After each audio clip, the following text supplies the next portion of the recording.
હરિ ઓમ નમો ભગવતે વાસુદેવાય નમઃ.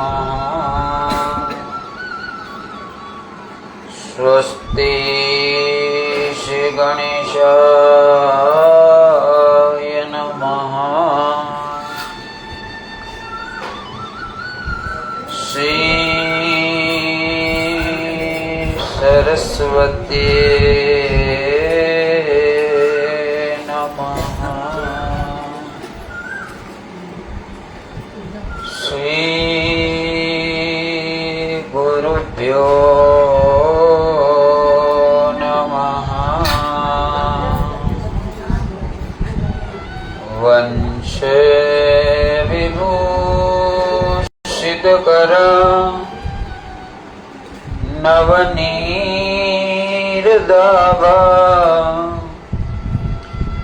પીતાંબરમ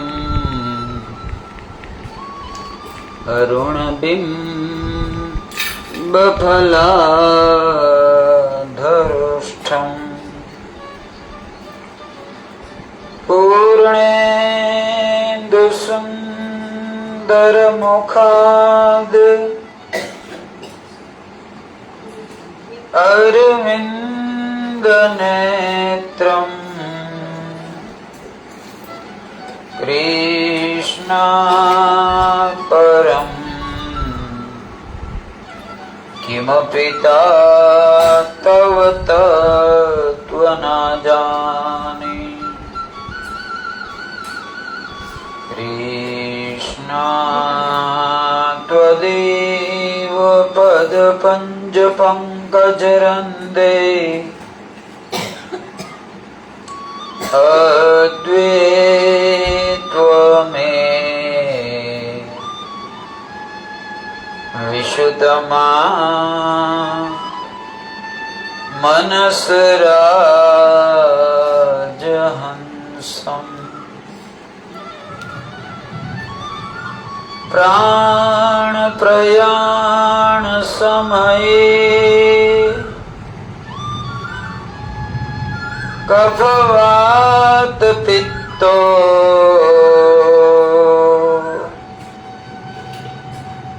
કંઠાવરો વિદધનો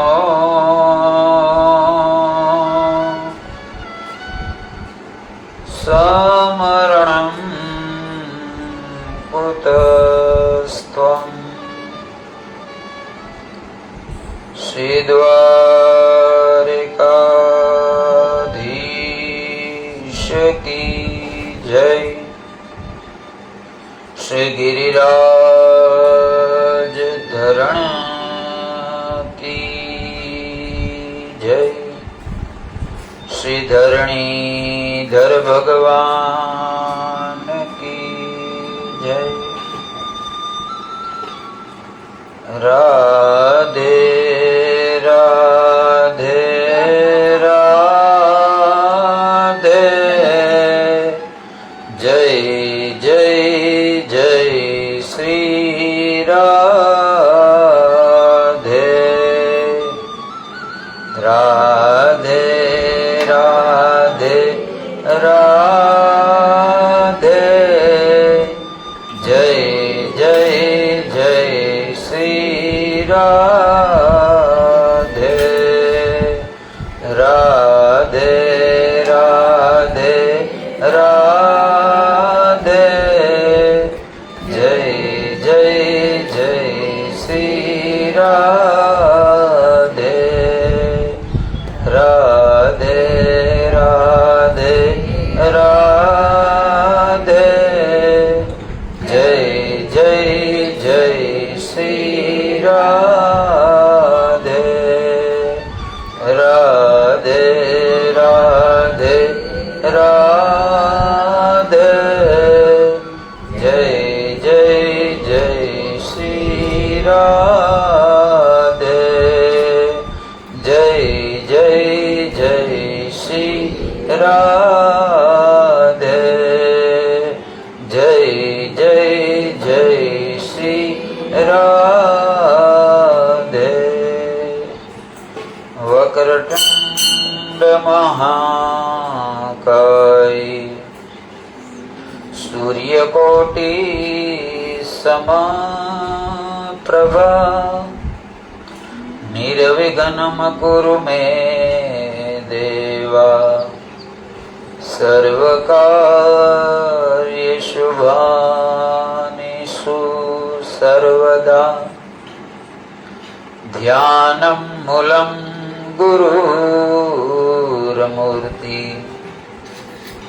પૂજામૂલં ગુરુર્પદમ મંત્રમ મૂલં ગુરુર્વાક્યમ મોક્ષમ મૂલં ગુરુર્કૃપા નમસ્તે શારદા દેવી સરસ્વતી મતી પ્રદા વસતવા મમ જીહ્વા ગૃહે સર્વવિદ્યામપદાયની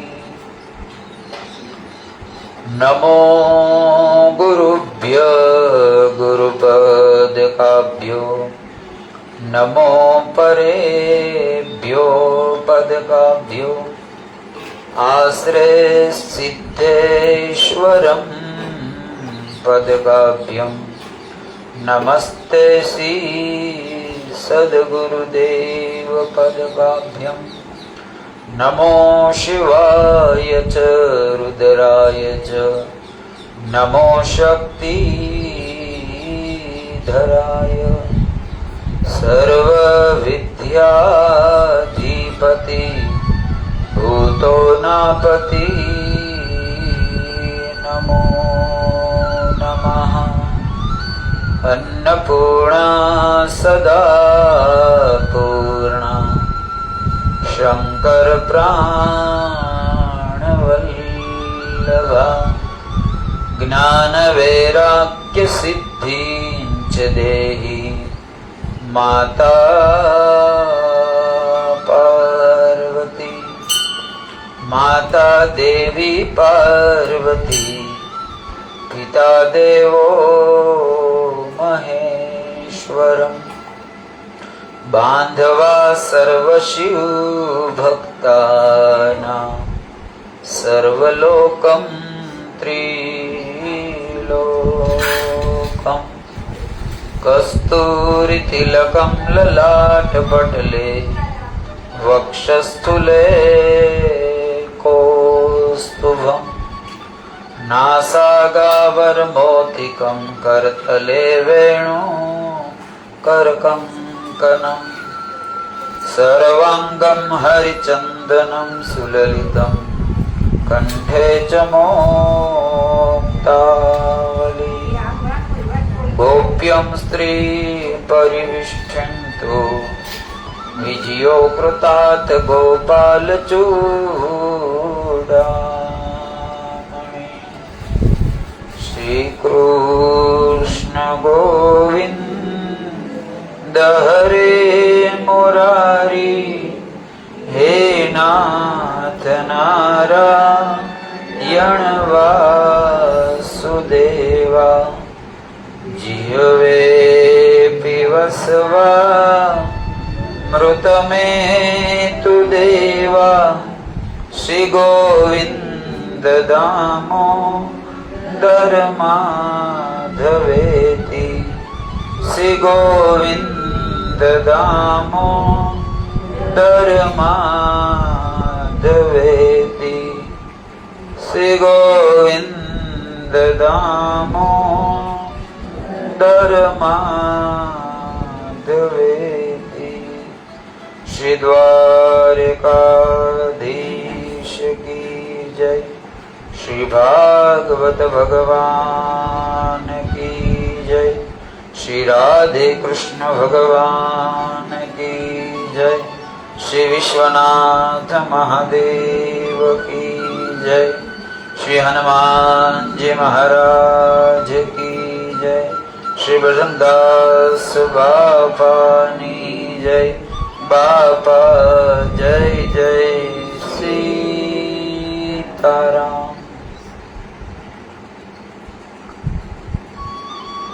अति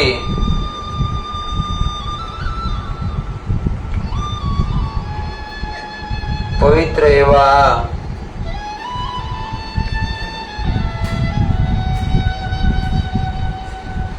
ભગવાન રાધા કૃષ્ણના મંદિરના સાનિધ્યમાં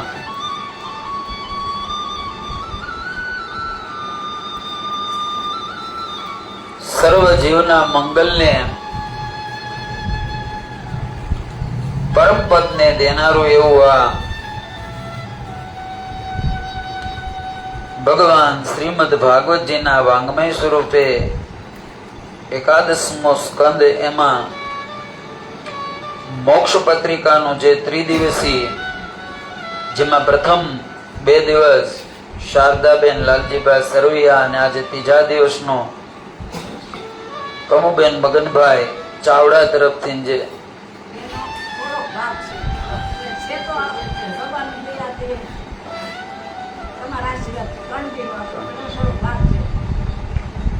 એવા ત્રીજા દિવસના મંગલમય આ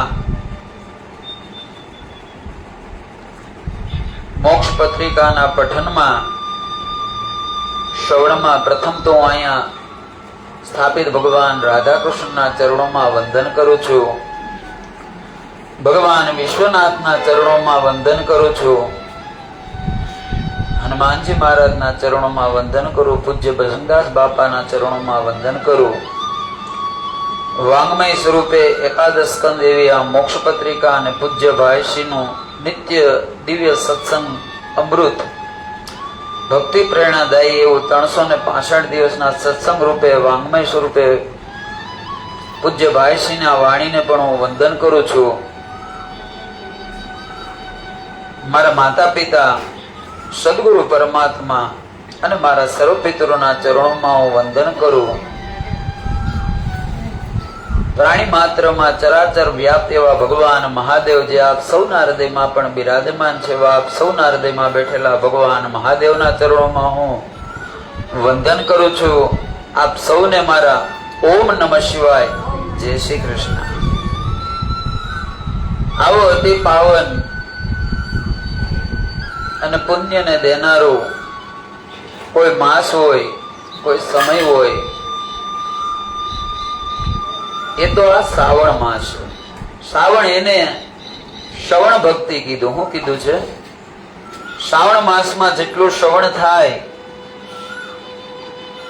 એ જીવને મંગલ અને પરમ એવા કલ્યાણને કરનારું છે. તેથી શ્રાવણ એ શ્રવણનો માસ છે. એવા શ્રાવણ માસમાં ભગવાનના જે ભક્તિના સાર રૂપ એવું ઉત્તમ આ મોક્ષ પત્રિકાના આ ત્રીજા દિવસના મંગલમય સત્સંગમાં આપણે અંતરયાત્રાથી અંતરંગ બની સ્વથી પર સુધીની જે યાત્રા છે અંતરમાં, આવો આપણે પણ આજની કથામાં પ્રવેશ કરીએ. હે હે મુનિ સર્વ માનવા ઋષિ દેવ સર્વ ત્રિલોક સદા સેવિતમ ઉત્તમો કૃષ્ણમ અમૃતમ કથા સાર ચતુર્થ કાર્ય ઉત્તમો ફલદાયન સેવા શ્રદ્ધા સમર્પણ સર્વ ચિત્ત પાવનમ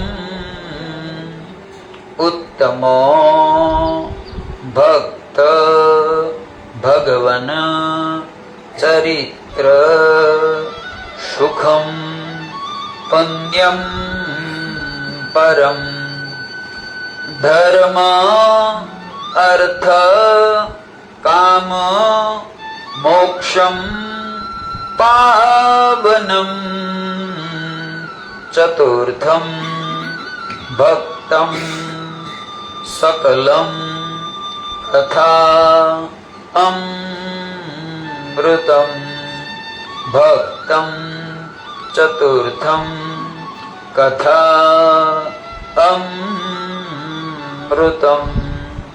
ભક્ત ચતુર્થમ કથા અમૃતમ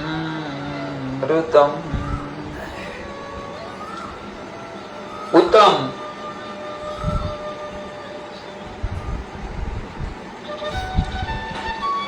જેમાં ગંગાના કિનારે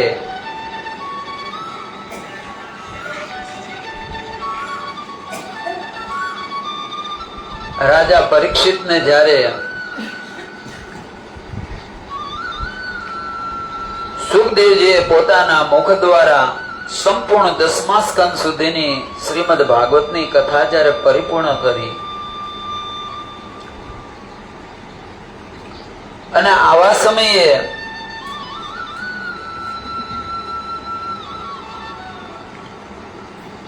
રાજા પરીક્ષિતને 10મા સ્કંદના ઉત્તર ચરિત્રની અંદર જે લૌકિક અને પરલૌકિક એવી ભક્તોની કથા કીધી, જેમાં ખાસ કરીને અનુરુદ્ધ અને ઉષાની જે કથા આવે છે, જેને આપણે ઓખારણ તરીકે ચૈત્ર મહિનામાં શ્રવણ કરવી જોઈએ.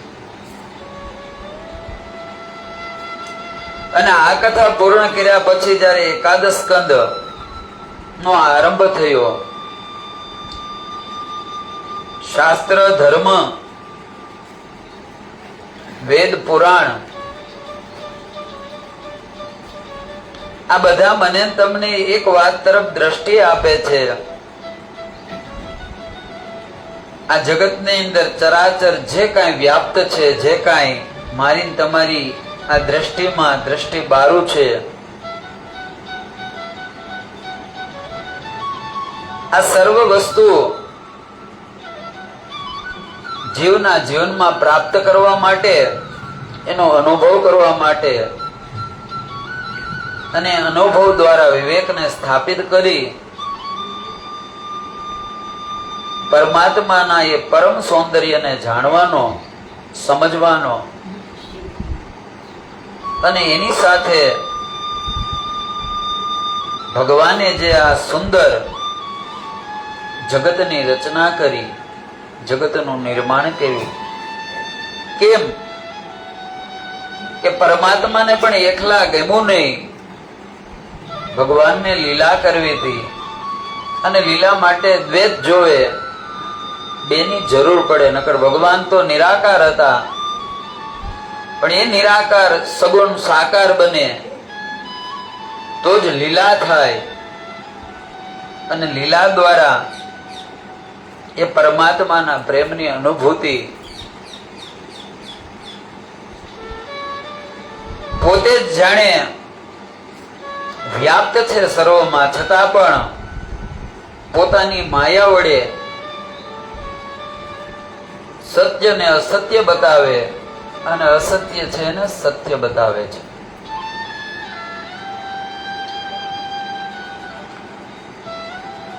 તેથી અનેક કર્મની ગતિવાળી કથાઓ અને કર્મના સિદ્ધાંત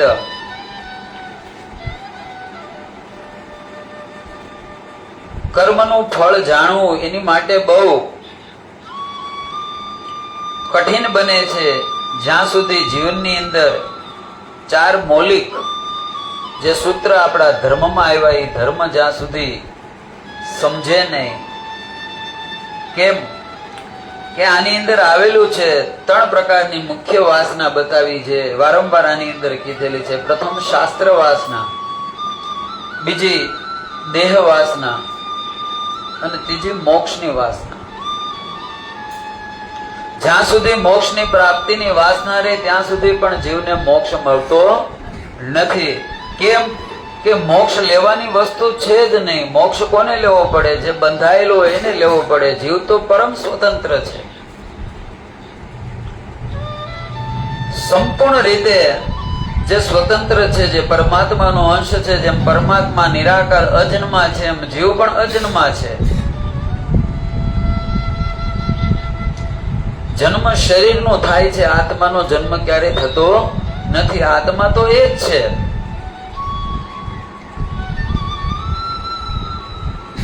તેથી મુક્તિની કામના પણ જ્યાં સુધી રહી જાય ત્યાં સુધી પણ મોક્ષમાં એ બાધા બને છે. એ મુક્તિનો અર્થ જ એ છે કે પોતાની જાતને જાણી લે કે હું મુક્ત જ છું. બંધન હોય તો મુક્તિ લેવી પડે ને. આત્માને કોઈ બંધન નથી. આત્મા પરમ મુક્ત છે.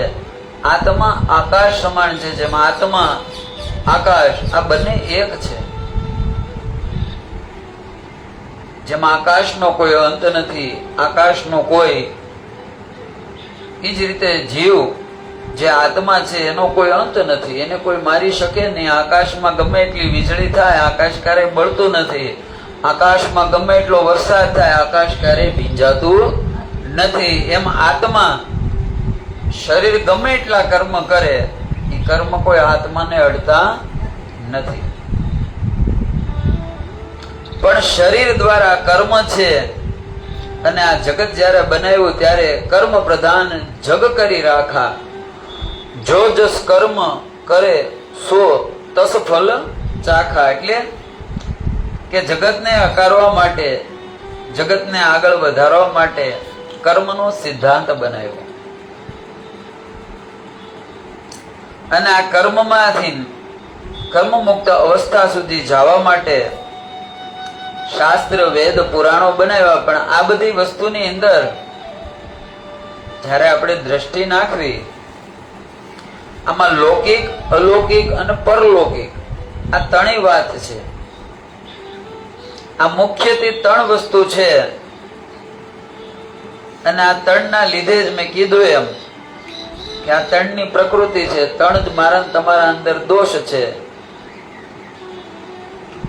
રજોગુણ, તમોગુણ અને સત્વગુણ.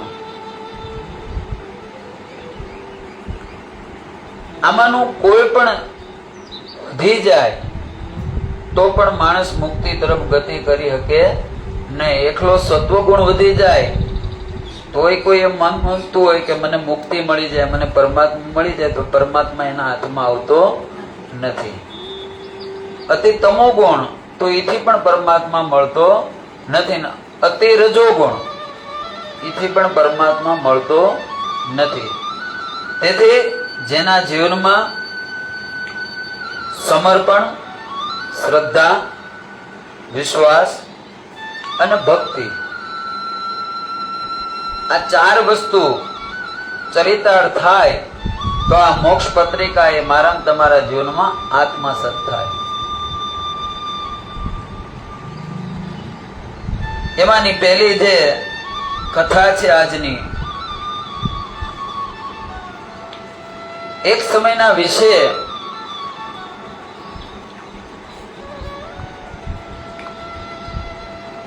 મોટું એક જંગલ છે ને આ જંગલની અંદર એક પારધી પોતાની પત્નીની સાથે વાસ કરે છે.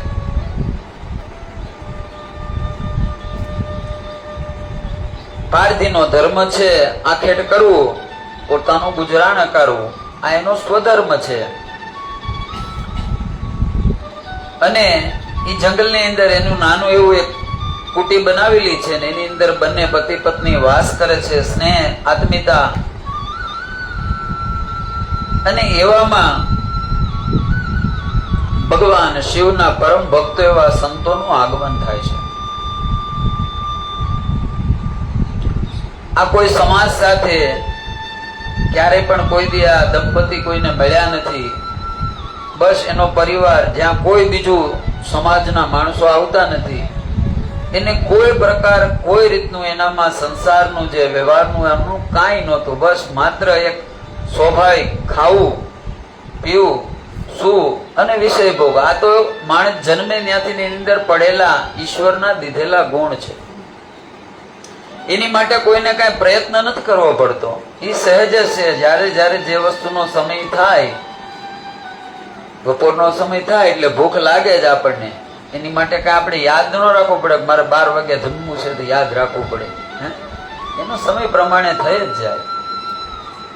આ સ્વધર્મ છે, શરીરના ધર્મ છે. બસ એટલા ધર્મથી વિશેષ એને કઈ ખબર નહોતી. નિષ્કામ હતા. કોઈ જાતના બીજા ધર્મને એને ખ્યાલ નહોતો. પહેલી વાર ઋષિઓ આવ્યા અને ઋષિઓ નીકળ્યા. આ બંને તો એની રીતે એની મસ્તીમાં પોતાની કુટિયામાં બેઠેલા છે. અને આવા સમયે દ્વાર પાસે આવીને ઉભા રહે છે ઋષિઓ. પણ હવે આને તો કોઈ ખબર જ ન હોય. આવકાર શું કહેવાય, શું કહેવાય, કાંઈ ખબર નહીં. કોઈ વસ્તુનો ખ્યાલ નહીં.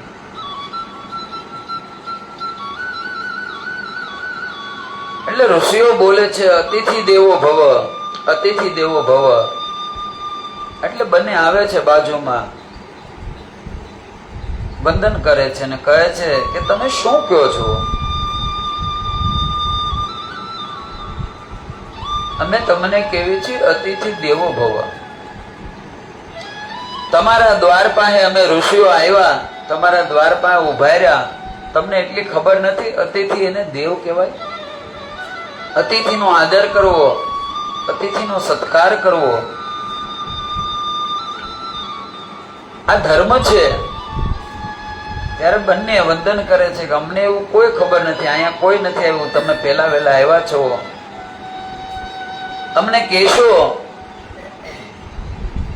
આ કોણે કર્યું? ત્યારે કીધું કે આ ધર્મનું નિરૂપણ કર્યું છે એ ભગવાન શિવના અવતાર એવા નંદીજી, જે ધર્મનું પ્રતીક છે, જેણે ધર્મની આ બધી વ્યવસ્થા, અને બીજા ભગવાનના જ અવતાર શિવના એવા દુર્વાસા, આ જગતને અનુશાસન, ધર્મ અને ધર્મ પ્રત્યેની જાગૃતતા આ ભગવાનના 2 અવતાર એને આપી છે. નંદી ભગવાને ભક્તિ દ્વારા આપ્યું, પણ માત્ર ભક્તિથી છે ને બહુ અનુશાસન રહેતું નથી. ભય સાથે હોય ને, ભય, અને ભયમાં જેટલું અનુશાસન રહે ને એટલું આમ પ્રેમથી ન રહે. આપણે કહેવત પડી ને, ભય બિન હોય ના ભજન ગોપાલા. ભયમાં જે ભજન થાય આપણું અલગ જ હોય. એમ ગાંડી ગરીમાં હામો આવે જ હોય, અને પછી જે હનુમાન ચાલીસા બોલે એ નાભેમાંથી જ નીકળે. એમાં પછી કઈક એવું ન પડે. એ ભય નો કહેવાય. શું કહેવાય? અને મેં કીધું એમ ભય શું છે એમ કે ત્યારે મેં કીધું કે આપણી હામી એવી શક્તિ આવી જાય કે આપણું હું પદ, આપણો અહંકાર તૂટી જાય. અને અહંકાર જાય એટલે હરિ તો અંદર જ બેઠો છે, નાભેમાંથી નીકળે બીજું કઈ નથી. એ તો તમે નથી બોલતા, તે તમારો ભગવાન બોલે અંદરથી.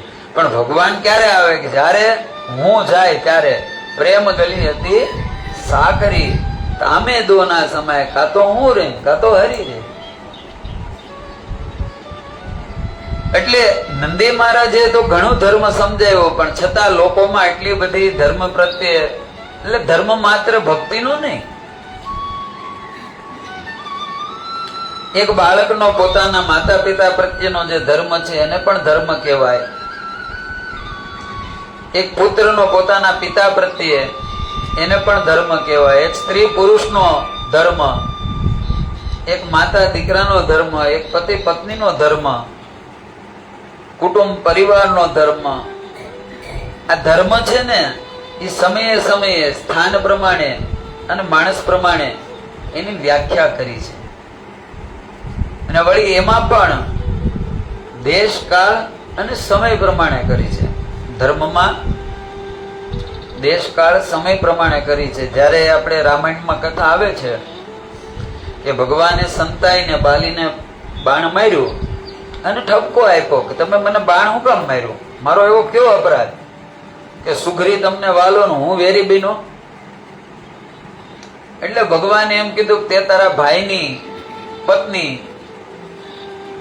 જે નાના ભાઈની પત્ની પોતાની દીકરી સમાન કહેવાય, પણ છતાં તેને બળપૂર્વક તારા રાજમાં રાખી, તારા શયનખંડમાં રાખી, આ અપરાધને લીધે. ત્યારે એને કીધું કે આ ધર્મ તો તમારા લોકોમાં લાગુ પડે, એ માનવ ધર્મમાં લાગુ પડે, અમને એ ધર્મ ન લાગુ પડે. એ વાનર સમાજ હતો. કોણ હતો? વાનર સમાજ હતો. તમે મારી સાથે અન્યાય જ કર્યો છે. અને તે ભગવાને પછી આ અન્યાયનો બદલો પ્રાચીના પીપળે છૂટ્યો. એટલે સૌના ધર્મની વ્યાખ્યા, કુટુંબ, પરિવાર, કબીલા, આ બધું અલગ હોય છે. આ બધી દ્રષ્ટિ બતાવે. આ મને તમને દ્રષ્ટિ બતાવે છે. એટલે કીધું કે ભગવાન શિવ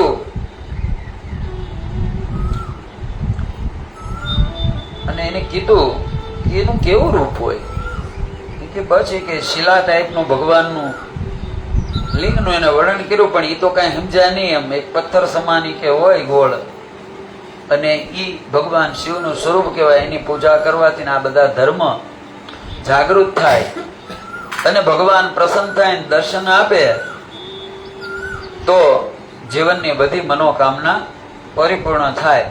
પણ ભગવાનની પૂજા કેવી રીતે કરવી એટલે બધું કીધું. ભગવાનને બધા દ્રવ્ય ચડે ને પાન ચડે ને જળ ચડે ને આવી બધી વાતો કરી. એટલે બે માણસ મેં કીધું પેલું વેલું સાંભળ્યું, કાંઈ બહુ ઓલું નહીં, પણ એક વસ્તુ કીધી કે અતિથિ દેવ કહેવાય. આંગણે કોઈ પણ આવે એને દેવ કહેવાય. અતિથિને દેવ માનજો.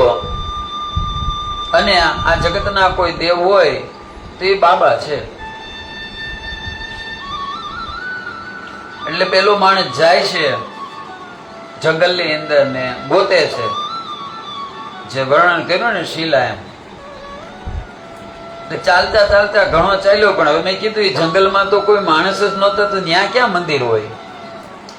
પણ ભટકતા ભટકતા એક એવો પાણો મળ્યો, નો એને લિંગમાં ગણાય કે નહીં, પણ આમ થોડો ઘણો લિંગ આકાર લાગે ભગવાનના શિવના લિંગ જેવો, શિવલિંગનો.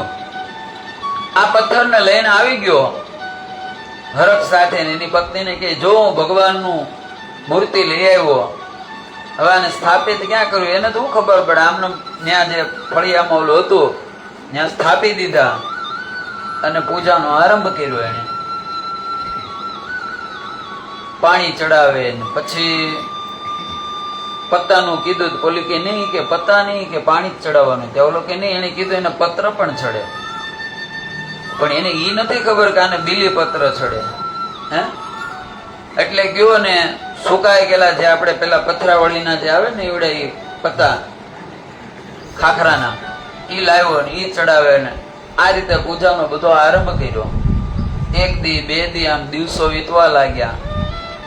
પછી તો એને નક્કી કર્યું જે કાંઈ પત્તા મળી બધા પત્તા લાવી લાવીને ચડાવે. બાબાની જય હો, બાબાની જય હો એટલી ખબર પડે. ઓમ નમઃ શિવાય બોલવું એ પણ ખબર નહીં, એને શિવ કહેવાય એ કઈ ખબર નહીં. બસ બાબા બાબા, બાબાની જય હો, બાબાની જય હો એટલો મંત્ર બોલે. અને દિવસો મીણા વીતવા એક પછી એક. નથી એનામાં કોઈ શુદ્ધતાની ખબર, નથી એનામાં કોઈ પવિત્રાની ખબર, નથી એનામાં કોઈ નિયમની ખબર. ભગવાનની પૂજા કેમ થાય? ક્યારેક પેલા પાણી ચડાવી દે, ક્યારેક બીજું ચડાવી દે, જે હાથમાં પત્તા આવી પત્તા ચડાવી દે.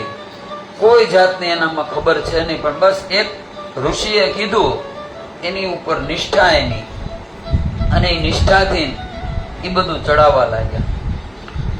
દિવસો વીતવા લાગ્યા, દિવસો વીતવા લાગ્યા, આમ વર્ષો વીતી ગયા. અને પછી તો બે સંકલ્પ લીધો કે હવે તો જ્યાં સુધી બાબા દર્શન ન દે ને ત્યાં સુધી હળંગ પૂજા કરવી છે. એટલે એક દી થઈને લાટ બધા જંગલના બધા પત્તા ને બધું લઈ આવ્યો, અને જે કાંઈ હતું એમાં ને પાણી કાંઈ ચોખ્ખું નહોતું, અને એને પૂજા આરંભ કર્યો. અને બાબાની જય હો, બાબાની જય હો. દિવસો વીતવા લાગ્યા. પણ હવે નક્કી કર્યું બે ઊભું થવું નહીં. એટલે કરવું ઈ નહીં, પાંદડા પાછા લઈને પાછા ચડાવે, પાછા લઈને પાછા ચડાવે. પણ આનો મંત્ર આ ધીરે ધીરે કરતા પ્રથમ સ્વર્ગમાં ગયો. દેવોને દ્રષ્ટિ થઈ કે આવી વળી પૃથ્વી ઉપર કોણ બાબાની જય, બાબાની જય એટલે દ્રષ્ટિ કરી. જોયું, ઓહો, આ તો અપવિત્ર પૂજા કરે છે, કોઈ પૂજાનો નિયમ નથી, કોઈ પ્રકારે પૂજાની રીતભાત નથી, વળી એની પાસે કોઈ મંત્ર પણ નથી. બાબાની જય હો, બાબાની જય હો એટલે, અને વળી આકાર એને શિવલિંગનો, શિવ સમજીને પૂજા, પણ આ તો લિંગય નથી બરાબર, કાંઈ નથી, એના માટેનું યોગ્ય સ્થાન જોવે, સ્થાન પણ નથી, આમાંનું કાંઈ નથી. પણ એ ત્યાંથી સીધો બ્રહ્મલોકમાં, વૈકુંઠમાં ગયો. આમ દિવસો વીતવા લાગ્યા ને બરોબર ભગવાન કૈલાસમાં સમાધિમાં બેઠા અને ન્યા અવાજ ભોગ્યો, બાબાની જય હો, બાબા દર્શન આપો, બાબાની જય હો, બાબા દર્શન આપો. ઈના એ પાન લઈને ચડાવ્યા કરે, ઈના એ પાન લઈને ચડાવ્યા કરે, જે કાંઈ લીલોતરી હતી બધું એને ચડાવ્યા કરે છે. આ તરફ ભોળાનાથની આંખ ખુલે, આ તરફ બધા વિચાર કરે છે કે આ રીતે થોડું વેદ શાસ્ત્રમાં ભગવાનની વિધિવત 16 પૂજા થાય, 32 પૂજા થાય, પંચાક્ષર પૂજા થાય, એની અંદર બધા દ્રવ્યો આવે, બધું વિધિવત ભગવાનને પેલા આસન આપે, પછી ભગવાનનું આહ્વાન કરે. આમાંનું તો કાંઈ, કેમ કે કાંઈ ખબર જ નથી, માત્ર કીધું એની પૂજા કરવાથી બાબા દર્શન દે, અને બે નક્કી કરી લીધું કે બાબા દર્શન ન દે ત્યાં સુધીને ઉભું થવું નથી. આ તરફ ભોળાનાથ એટલે માતાજીને બધા કહે છે કે ભાઈ આ રીતે તમે આને દર્શન દેવા જાઓ તો પછી આ પૂજાનું એનું મહત્વ શું રહે? આ બધા જે નિયમો છે શાસ્ત્રમાં પૂજાના આ તેમ, એટલે ભગવાને કીધું કે ના, હું માત્ર એ પૂજાથી દર્શન નહીં દઉં, હું એની પરીક્ષા લઈ, અને પરીક્ષા લીધા પછી જો મારી પરીક્ષામાં બંને સફળ થાય તો મારા દર્શન આપીશ. અને આ બંનેની ભક્તિ, આ બંનેનું સમર્પણી છે. આજે ભગવાને એક અવતાર લીધો. મેં કીધું ને જયારે પહેલે દિવસ વાત આવી, રાવણની વાત આવી, અને રાવણે 19 ભગવાનના અવતારની કથા કરી જયારે આત્મલિંગ લઈને જાય. એમાંનો એક અવતાર ભગવાનનો અવતાર છે અતિથિનાથ. ભગવાનનો અવતાર લીધો ભગવાન અતિથિનાથ કરીને ભગવાન શિવ આવે છે જ્યાં પતિ પત્ની ભગવાન બાબાની જય હો, બાબાની જય હો કરીને પૂજા ચાલુ છે, એની ફટાકડા બધું ચડાવ્યા કરે છે. અને આવી અને ભગવાન અલખ નિરંજનનો નાદ કરે છે. 1 વાર બોલે, 2 વાર બોલે, 3 વાર બોલે, છતાં પણ આનું ધ્યાન તો માત્ર ભગવાનની પૂજામાં જ છે, જેની એ પૂજા કરે એમાં. 5 વાર ભગવાન બોલે ત્યારે એને અવાજ સમજાય અને જોવે કે આંગણે કોઈ આવ્યું છે, પણ આપણો તો નિયમ છે ને, ઊભું થવાય નહીં. જ્યાં સુધી બાબા દર્શન ન દે ત્યાં સુધી ઊભું થવું નથી. આપણે આમને પૂજા જ કરવી છે. વળી બંને જણા પૂજા કરવા લાગ્યા. એટલે અહીંથી શિવ અતિથિનાથના રૂપમાં બોલ્યા કે તમારા દ્વાર ઉપર અતિથિ આવ્યા છે, તમે મારું આતિથ્ય કરો છો કે હું અહીંથી વયો જાઉં? અને ત્યારે પેલા ને પૂજામાંથી થોડુંક ભાન આવી, એને યાદ આવ્યું કે હા ભાઈ, આપણે પૂજા તો કરવી છે દેવની, બાબાની, એ પણ દેવ છે, પણ ઓલા ઋષિએ શું કીધું તું યાદ છે તને? અતિથિ દેવો ભવ. અતિથિ દેવ છે અને અતિથિ દેવ જ કહેવાય. તો આય દેવ છે ને આય દેવ છે, તો આ દેવની તો પૂજા કરવી છે, આ દેવની પણ પૂજા કરી લેવી, એને પણ આપણે આવકારો આપી દેવી. અને બંને માણસ પૂજામાંથી ઉભા થઈ ગયા અને અતિથિનાથને કહે છે કે તમે પધારો અમારી કુટિયામાં. અને ભગવાન કુટિયામાં આવે, આ તરફ દ્રષ્ટિ કરે ભગવાન, પણ એ બધી ધમધડા વગરની જે પૂજા ભગવાન શિવના ઉપર દ્રષ્ટિ કરે છે. પણ બંનેનો સ્નેહ, બંનેનો પ્રેમ, અને જે કીધેલું કે અતિથિને દેવ કહેવાય, એટલે ભગવાન પ્રત્યે એટલો હૃદયનો આદર છે.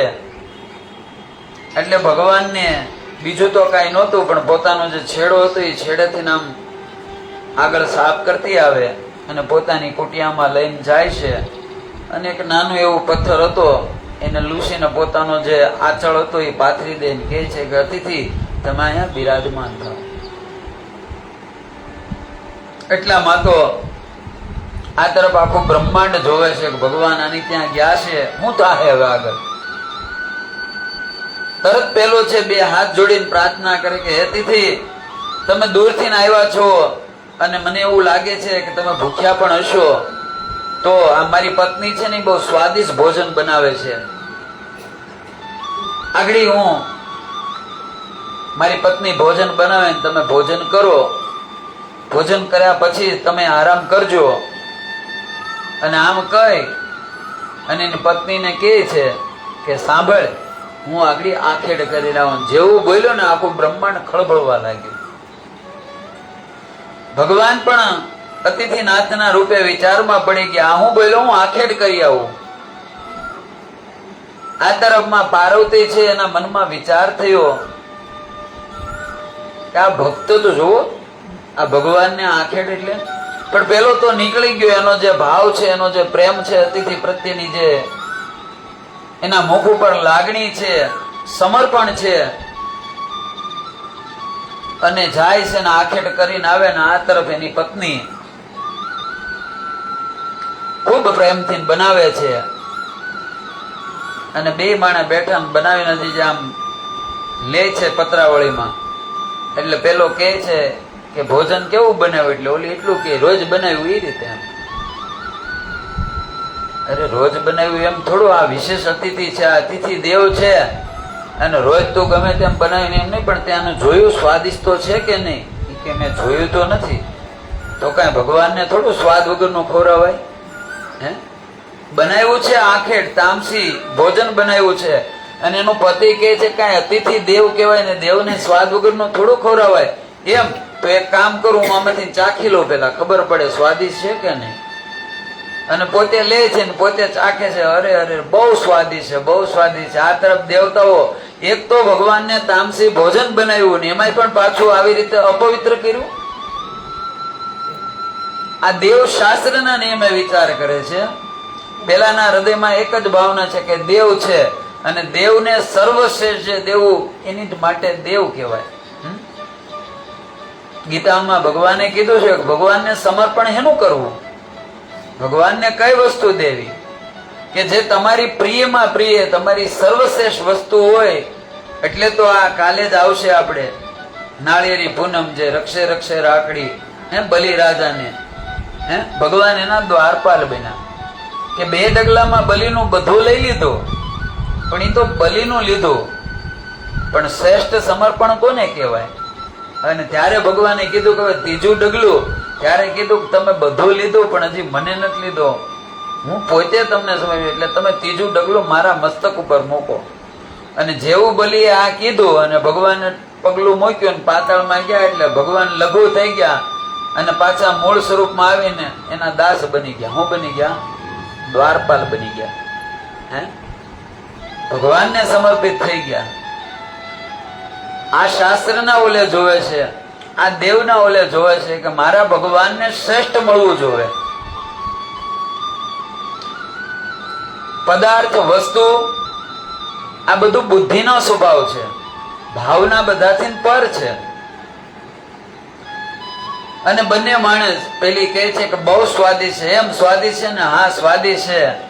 અને આવે જ્યાં ભગવાન અતિથિનાથ બેઠા છે, આખું બ્રહ્માંડ જોવે કે હું ભગવાન આનું આ તામસી ને એમાં પણ અપવિત્ર ભોજનનો ગ્રહણ કરશે.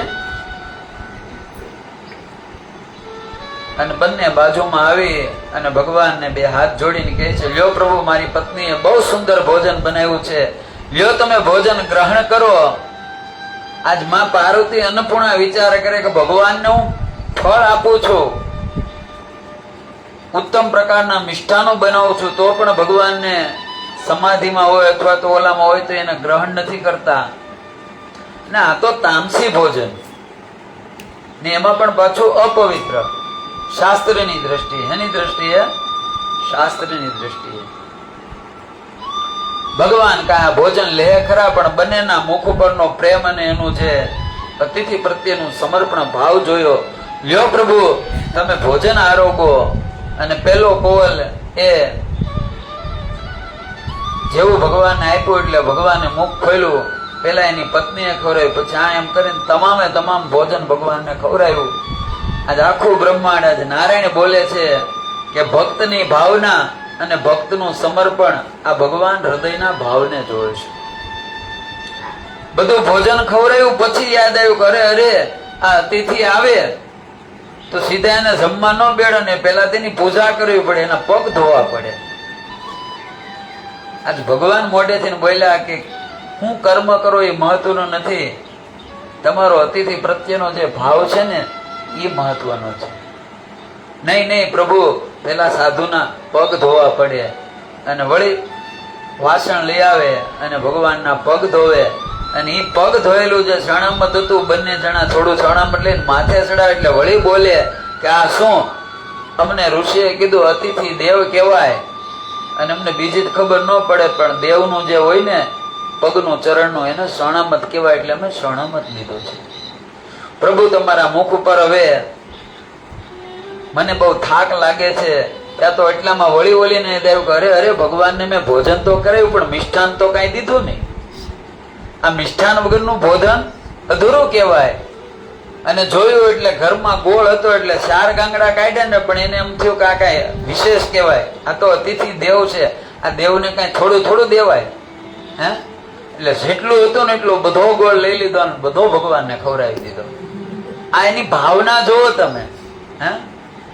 ને અત્યારે અમારે ઘણી વાર કેવું પડે ને કે અમે જાવી એટલે એમ કેવી શોખ આપો એટલે ખીચડી આપે, એમાં 4-5 તો ધનેડા આટા મારતા હોય હે. પોતે પાછા બાસમતી ખાતા હોય. શું ખાતા હોય? બાસમતી ખાતા હોય. હવે એમાં પછી સત્યનારાયણ ભગવાન બેહવા આવે ખરા હે? શ્રેષ્ઠમાં શ્રેષ્ઠ, ઉત્તમમાં ઉત્તમ. કેમ કે પરમાત્મા અતિથિ દેવ છે અને ભગવાનને જેટલું કાંઈ હતું ગોળ એ બધો ગોળ ભગવાનને ખવડાવી દીધો અને ભગવાન પણ બધું આરોગ્ય છે. પાર્વતીમાં અન્નપૂર્ણા કે હું 32 ભાતના ભોજન આપું તો પણ ભગવાન થોડું લે છે, પૂર્ણ ખાતા નથી. ને એને જેટલું દીધું એટલું પેલા તામસી ભોજન પણ લઈ લીધું, પછી આ ગોળ એટલો દીધો એટલો ગોળે ભગવાને ખાઈ લીધો. આની પાછળનું એક જ કારણ છે કે ભક્તના હાથમાં ભગવાનની દોર હોય છે. ભાગવતની કથામાં પણ આવ્યું, જયારે દુર્વાસા આવે છે ક્યાં આવે? અમરીશની ત્યાં આવે. ક્યાં આવે? અમરીશે 1 વર્ષ માટેનું એકાદશીનું વ્રત લીધું. કેટલા? અને એમાં એકાદશીનો દિવસ અને એનું વ્રતનું ઉદ્યાપન, આખા વર્ષનું ઉદ્યાપનનું જે અનુષ્ઠાન હતું ને આવા સમયે દુર્વાસા આવે પોતાના શિષ્યોને લઈને. એટલે કે છે બાપજી આવ્યા, સારું કર્યું, હવે એક કામ કરો, મારે આમે વ્રત પૂરું થાય એટલે બ્રહ્મ ભોજન કરાવવાનું હોય, સાધુ ભોજન કરાવવાનું હોય. તમે આવી ગયા, ભગવાને જ મારા ઉપર કૃપા કરી છે. હવે બાપજી પારણા તમે મારી ત્યાં કરજો, જેથી કરી મારું ઉદ્યાપન 1 વર્ષનું જે છે એ પૂરું થાય અને મને બ્રાહ્મણના ભોજન માટે કોઈને મારે ગોતવા નહીં. એટલે કે કાંઈ વાંધો નહીં, પણ દુર્વાસા કે હું ગંગામાં નાહીને આવું, સંધ્યા કરીને આવું, ત્યાં તું રાજા બધું તૈયાર રાખજે. આ તરફ દુર્વાસા ગયા અને માં ગંગાની પ્રાર્થના નાઈન સંધ્યા કરતા લાગી ગઈ સમાધિ. હવે અહીંયા નિયમ કેવો હોય કે એકાદશી નું વ્રત હોય એના સમયે પારણું કરી લેવું પડે, જો ન કરે તો પાછું 1 વર્ષ સુધીનું વ્રત લેવું પડે. કેમ કે દ્વાદશી થઈ જાય ને તો પછી વ્રત જ્યાં સુધીનો ભાગ હોય ત્યાં સુધી જ કરવું પડે. હવે આ તરફ ઋષિને આમંત્રણ આપ્યું, ઋષિને જમણવાનું કીધું છે. હવે બ્રાહ્મણને જમાડ્યા વગર કોઈ પણ ઘેરે તમે બ્રાહ્મણ સાધુને જમાડો એટલે શાસ્ત્રનો નિયમ છે કે જ્યાં સુધી બ્રાહ્મણ સાધુ જમે ત્યાં સુધી ગરદણી જમાય નહીં. આ નિયમ છે. નહીતર હોય એ કોઈને વ્યૂ જાય, કોઈને મળવાનું તો એક કરે.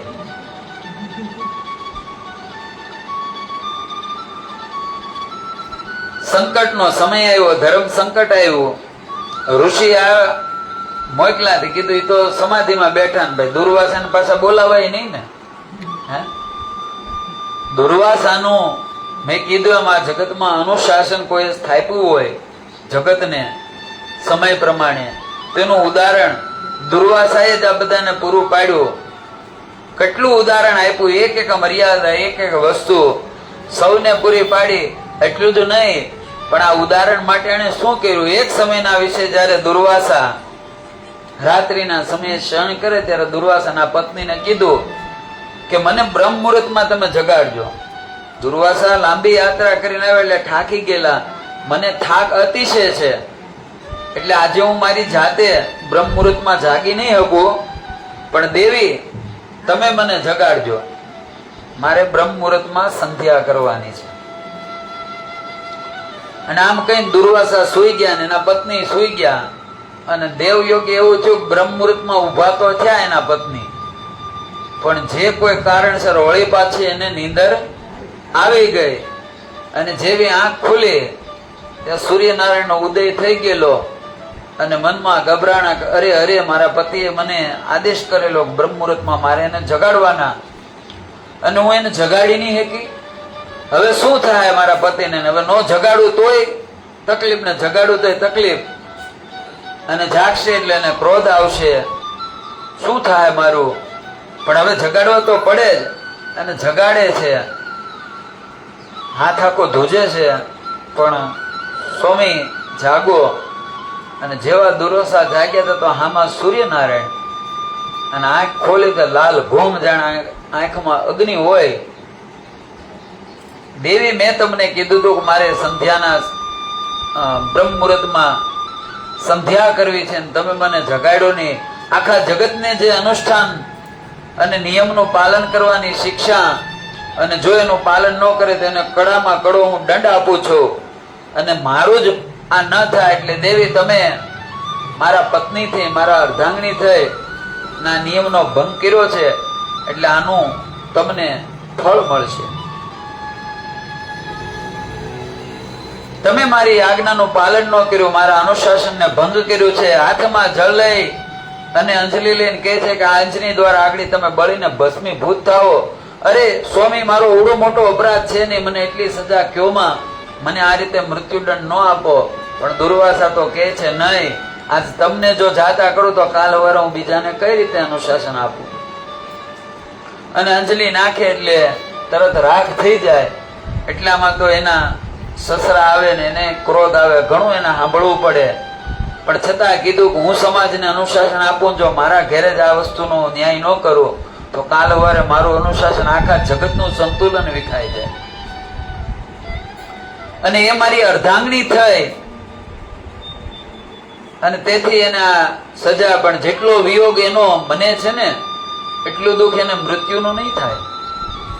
પણ છતાં એના ઉપર કરુણા કરું, અને કંડલી વૃક્ષ તરીકે પ્રગટ થાય. ઈ કોણ? ઈ કેળાનું ઝાડ, ઈ દુર્વાસાના પત્ની છે. અને આ જગતમાં હું એને આશીષ આપું છું કે આ જગતમાં અનુશાસન પ્રમાણે જે કોઈ પૂજા પાઠ બધું થશે, આમાં બધા નિવેદ ધરાહે, પણ જ્યાં સુધી કેળું નહીં આવે ને ત્યાં સુધી બધા નિવેદ અધૂરા ગણાય. ત્યાં સુધી એને કોઈને ફળ મળશે નહીં. એટલે તમે જો લગભગ બધે કેળું તો હોય જ. અને શિવને કયું ફળ ગમે? કેળું ગમે. રંભા ફળ કહેવાય ને. શું કહેવાય? રંભા ફળ. તમે આ વાત કરી ને એ અમારા હાથે થઈ હતી વાત. ઓલા જયદેવભાઈ ગાય કલાકાર છે ને, ત્યારે 4-5 જણા કે અમે જમવા આવશું, પણ એને રમેશભાઈ ઓજાને મળવા ગયા અને રાત્રે 11 વાગે આવ્યા. પછી આ બધા રસોઈ કરી મૂકી, પછી મરચાં બરચાં બધું કર્યું, બધાને હાથું બધું. પછી રાત્રે કાચા મરચાં મળી ગયા. હવે અમારે સાગરભાઈ કાચા મરચાં બધી તકે બાને ફોન કરો, હવે બા તો હુઈ ગયા, બાને હવે અતિથિએ જેમ નાખ્યું. પછી આ કમુને ઘેર ફોન કર્યો કે બા તમને અમે ફોન કર્યો તો મને રાતે કહ્યું, મને ન ખબર હોય, પણ આને રાતે 11 વાગે જગાડ્યા અતિથિને મરચાં આવું થાય, આવું થાય. આવી ધર્મ કસોટી કહેવાય. શું કહેવાય? ઘણી વાર કસોટી. પણ ધર્મ અને નિષ્ઠા હોય એટલે આજે એને કસોટી થઈ. હવે જો અતિથિ આવે નહીં, પેલા જો પારણો તો કરાય નહીં, અને પારણો ન કરે તો વળી પાછું 1 વર્ષનું એને વ્રત કરવું પડે. એટલે બ્રાહ્મણોને બોલાવ્યા, વિદ્વાનોને બોલાવ્યા ને કીધું કે ભાઈ આ ધર્મ સંકટ ને દુર્વાસાની ક્યારે સમાધિ ખુલે એનું કોઈ નક્કી નથી, તો શું કરવું? ત્યારે એટલું કીધું કે ભાઈ જો એ તો વાત બરાબર છે, તમારથી પારણું થાય નહીં, પણ જે સંકલ્પથી જે નિયમથી તમે વ્રત લીધું તો વ્રતનું ઉદ્યાપન કરવું એ પણ તમારો ધર્મ છે.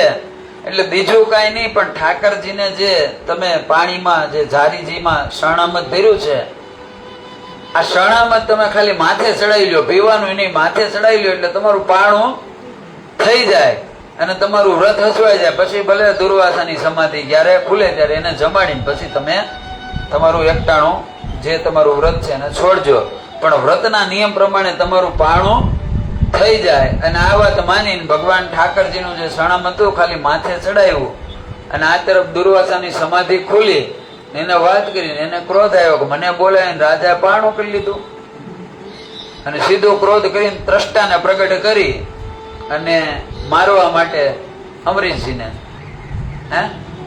પણ જેવી અમરીશજીને મારવા આવી ત્યાં તો ભગવાનનું જે વિગ્રહ હતો, વિગ્રહમાં ચક્ર પ્રગટ થયો અને સૌથી પહેલા જઈને ત્રષ્ટાને મારી, અને ત્રષ્ટા તો મરી ગઈ પણ પછી વાહી ચૂકો ને દુર્વાસાની, અને દુર્વાસા આગળ ને પાછળ ચક્ર, 1 દી 2 દી 1 મહિનો 2 મહિના આમ કરતા કરતા 11 મહિના ફર્યા. આમ દુર્વાસા બધા લોકમાં ગયા, જ્યાં જઈને ચક્ર વાહે જ પડેલું, આમ થોડો જ ગેપ રહે. અને પછી 12મા મહિને વિષ્ણુ લોકમાં આવ્યા અને ભગવાન વિષ્ણુને કીધું કે વિષ્ણુ મારી રક્ષા કરો, આ તમારું ચક્ર મારી પાછળ પડ્યું. ત્યારે વિષ્ણુએ કીધું ક્ષમા કરજો ઋષિવર, તમે અપરાધ મારા ભક્તનો કર્યો, માફી મારી માંગો છો, આ ચક્ર મારું નથી. તમને એમ છે કે હું જગતનો નાથ છું, હું જગતનો નાથ ભલે રહ્યો, પણ હું કોને આધીન છું? આ જગત ભલે મારા આધીન હોય પણ હું કોને આધીન છું? હું મારા ભક્તોને આધીન છું. અહમ ભક્ત પરાધીન. હું અને મારું ચક્ર છે ને એ અમરીશને આધીન છે. તમે અપરાધ અમરીશનો કર્યો છે, તેથી જો તમારે આ ચક્રને પાછું મૂકવું હોય તો તમે અમરીશના શરણે જાઓ. અને આ સમયે વળી પાછા બરોબર 12 મહિના એટલે કે 1 વર્ષ પાછું પૂરું થયું અને દુર્વાસા પાછા આવ્યા અમરીશજી પાસે, અને ત્યારે કીધું ભક્ત મેં તને ઓળખવામાં મોઢું કર્યું. આમ હાથ જોડવા ગયા ને એટલે દુર્વાસાના પગમાં પડી ગયા. શિવા અવતાર છે ને આ કઈ દુર્વાસાને આ નહીં, પણ આ તો એક ભક્તની મહિમા શું છે, વ્રતનો મહિમા શું છે, ધર્મની નિષ્ઠા શું છે બતાવવા માટે ભગવાને લીલા કરી હતી. બાકી કઈ વિષ્ણુનું ચક્ર દુર્વાસાને પણ સમાજને જગતને દેખાડવા માટે કે જયારે નિષ્ઠા હોય, ભક્તિ હોય. અને અમરીશજીની નિષ્ઠા કેવી કે હજારો લાખો દાસ દાસી હતા પણ ભગવાન ઠાકરની સેવામાં કોઈ નહીં, પોતે જ બધું કરતા. અને કઈ નાની હોની સેવા નહોતી એની, હવાની ચાલુ કરે ને ત્યારે સાંજે પૂરી થાય, અવડી મોટી સેવા હતી. પણ બ્રહ્મ મુહૂર્તમાં 3 વાગ્યાના ઉઠી જાય અને 10 વાગે જ્યાં રાજ દરબાર જાવ ને ત્યાં સુધી એક ધારા રાજા પોતાની રાણીની સાથે ભગવાનની તમામ સેવા, ત્યાંની સાફ સફાઈથી માંડીને ભગવાનના ભોગ આરતી બધું પોતે જ કરતા, કોઈ પણ એમાં નહીં. આ સેવા ને આ સમર્પણ. એટલે આવી નિષ્ઠા ને આવી ભક્તિ, આ ભાવનું મહત્વ છે. આજે આ બંને આ જોઈ અને આખું ત્રિલોક આ બધા મૂંઝાય છે. એટલામાં પેલો કહે છે પ્રભુ તમે બહુ થાકી ગયા છો એટલે તમે આરામ કરો. ભગવાન એટલા બધા ભાવમાં છે જેમ આ બંને દંપતી કહે ને એનીથી વિશેષ કાંઈ નહીં. ભગવાન હા રાખે છે. હવે આરામ કરવા માટે ઘરમાં કાંઈ બીજું તો હતું ને, એટલે પોતાની સાડી અને લાકડાનો જે ભારો હતો ને એને પોતાનો આંચલ વીટીને એનું ઓશીકું બનાવ્યું. અને ભગવાન અતિથિનાથને કીધું કે તમે આરામ કરો, ને ભગવાને આરામ કર્યો. પેલો એ કહે છે કે પ્રભુ હું તમારા પગ દબાવું, ત્યાં ઓલી કે હું કઈ સેવા કરું, હું તમને પવન નાખું. ભગવાન અતિથિનાથ સુતા છે, પેલો પગ દબાવે છે, પેલી છે એ પંખો નાખે છે.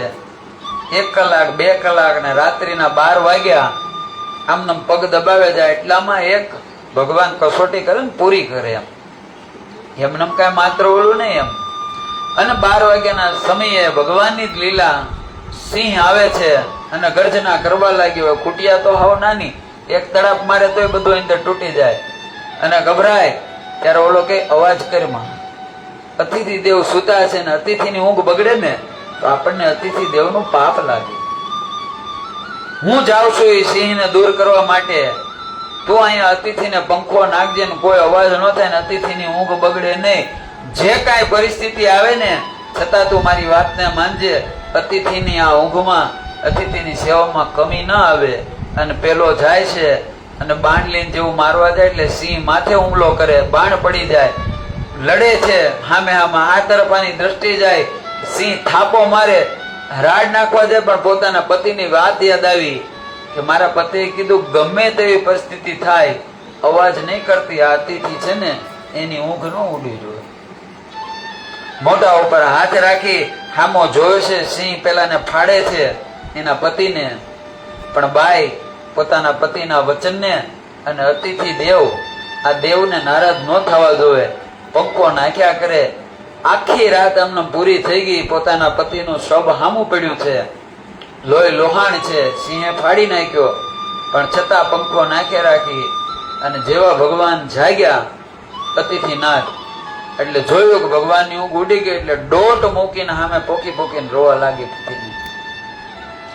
જોયું તો પતિના પ્રાણ તો વયા ગયા છે, બધું સિંહ આખો ફાડી નાખ્યો છે. આ તરફ અતિથિનાથ બહાર આવે છે અને કહે છે કે દેવી એટલું બધું રાતે થઈ ગયું, તમે મને જગાડ્યો નહીં? નહીં પ્રભુ, મારા પતિએ કીધું તો કે અતિથિની ઊંઘ બગડવી ન જોવે, અતિથિ દેવ કહેવાય અને દેવની સેવામાં કોઈ કમી ન રહેવી જોવે. પણ હવે પ્રભુ તમે તો મહાન ઋષિ લાગો છો, તમે તો કોઈ મહાન પુરુષ લાગો છો, એટલું કરો, મને એવી શક્તિ આપો કે મારા પતિની વાય મારી પણ મૃત્યુ થાય, મને મરવાની શક્તિ આપો. મારા પતિ વગર અને મારા પતિનો આત્મા જ્યાં પણ હોય ને, જે જગ્યા હોય, નરકમાં હોય, સ્વર્ગમાં હોય, જ્યાં હોય ત્યાં મને પણ ત્યાં મારા પતિ સાથે, હું મારા પતિ વગર એક ક્ષણ પણ રહે નહીં. આ તો મારો પતિનો અતિથિ ધર્મ, ને એને જે મને આદેશ કર્યો હતો એ મારો પત્નીનો ધર્મ. એટલે આખી રાત મેં કાઢીને, પણ જાણે મેં અનેક યુગો વિતાવી દીધા મારા પતિના વિયોગમાં. આવું મારા જીવનમાં મેં દુઃખ સહન કર્યું. આજે ભગવાનની આંખમાં અશ્રુ આવે અને કીધું કે સાંભળ દેવી, તારા પતિના વિયોગની તારે ક્યારે અવસર નહીં આવે. ભગવાને જેવી હાથમાં અંજલિ લઈને પેલા ઉપર નાખી એટલે પેલો તો સજીવન થઈ ગયો. ઓલો પણ વિચાર કરે કે મને તો સિંહે મારેલો, આ હું કેમ જીવન છું? અને બંને જણા આવે, આ અતિથિ દેવે જ અમારી રક્ષા કરી છે, તમે કોઈ સામાન્ય નહીં, તમે કોઈ મહાન લાગો. અમે અમારા દેવની પૂજા મૂકી અને તમારી કરીને, પણ આ દેવની પૂજાના લીધે જ અતિથિ દેવ અમને તમારી પૂજા મળી. અને ત્યારે ભગવાન એટલું જ કહે છે કે તમે જે દેવની પૂજા કરો ને બાબાની, ઈ જ શિવ પોતે છો. ભગવાન શિવ સ્વરૂપે પ્રગટ થાય. બોલીએ શિવ ભગવાન કી જય. ભગવાન શિવ રૂપે પ્રગટ થાય છે અને આ સમયે ભગવાન કહે છે સાંભળો, તમારા બંનેની નિષ્કામ ભક્તિ, આ હું તમને વરદાન આપું છું કે હવે પછીનો તમારો જન્મ નલ અને દમયંતી થશે. શું થાય? રાજા નલ અને દમયંતી થશે. અને તમારા બંનેનું હું હંસ બનીને મિલાપ કરાવી. હું કરાવી? ભગવાન પોતે હંસ બનશે. તમે સમાજને અતિથિ ધર્મ અને અતિથિનો સત્કાર બતાવ્યો. આ પહેલો ધર્મ થયો. આ મોક્ષ પત્રિકામાં પ્રવેશ કરવા માટેનો પહેલો ધર્મ થયો. આમાં દેવોને શાસ્ત્રની વાસના આવી. શું આવી? ભગવાન બાહ્ય પવિત્રતાને મહત્વ નથી દેતા. બહારથી માણસ ગમે એટલો સુંદર હોય, બહારથી માણસ ગમે એટલો સ્વસ્થ હોય, પણ જો મન મલિન હોય તો ભગવાન એનો સ્વીકાર કરતા નથી. આજ મારી તમારી પૂજામાં આપણે ઘણા અનુષ્ઠાન કર્યું, પણ ઘણીવાર એના ફળ નથી મળતા.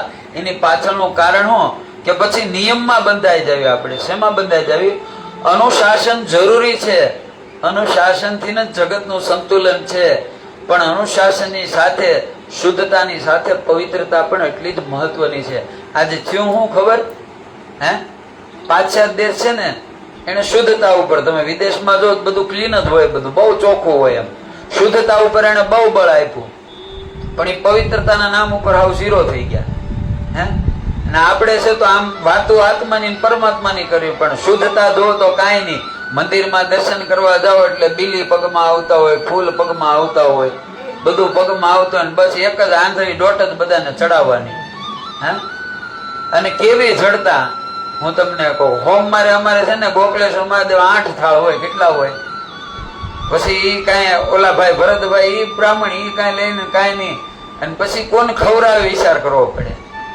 અને બાકીના સોમવાર સિવાયના બધા દિવસે અમારા દાદાને 2-3 ફળ પીડ્યા ફળાહાર કરે. હા, આનો અર્થ એમ જ સોમવારે જ ત્યાં દાદા જમતા છે. અને બસ હું તો કહું ઘણી વાર તો પણ બસ સોમવારે કરો તો જ દાદા થાળ જમે.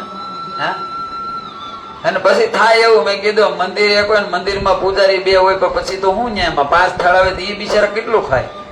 હા, આવી બધી આપણે અનેક પ્રકારની જડતા પકડી લીધી. હું પકડી લીધી? શાસ્ત્રના નિયમો, શાસ્ત્રના ધર્મ.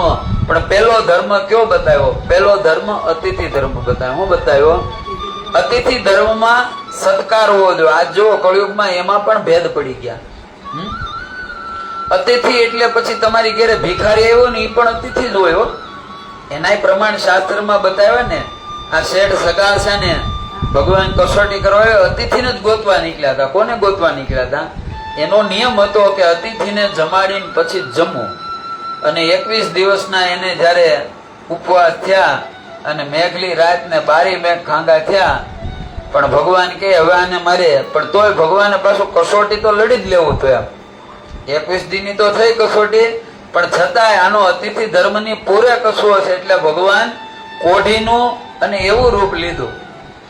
પણ ધર્મમાં નિષ્ઠા હતી. એટલે કહેવાનો મતલબ આપણે અતિથિ ધર્મને આંગણે ગમે તે આવ્યો એનો ક્યારેય તિરસ્કાર થવો જોવે નહીં. યથાશક્તિ એને કાંઈ ન થાય તો કમસે કમ એને સારો આવકારો. અને ભાઈ બીજું કાંઈ નથી, પાણી પીવું હોય પાણી પી લ્યો ને પછી તમે તમારી રીતે રજા લ્યો, પણ ક્યારેય કોઈનો તિરસ્કાર કરવો નહીં. અને ખાસ જેનું ધર્મમય જીવન છે, ભક્તિમય છે, એને તો ખાસ યાદ રાખવું.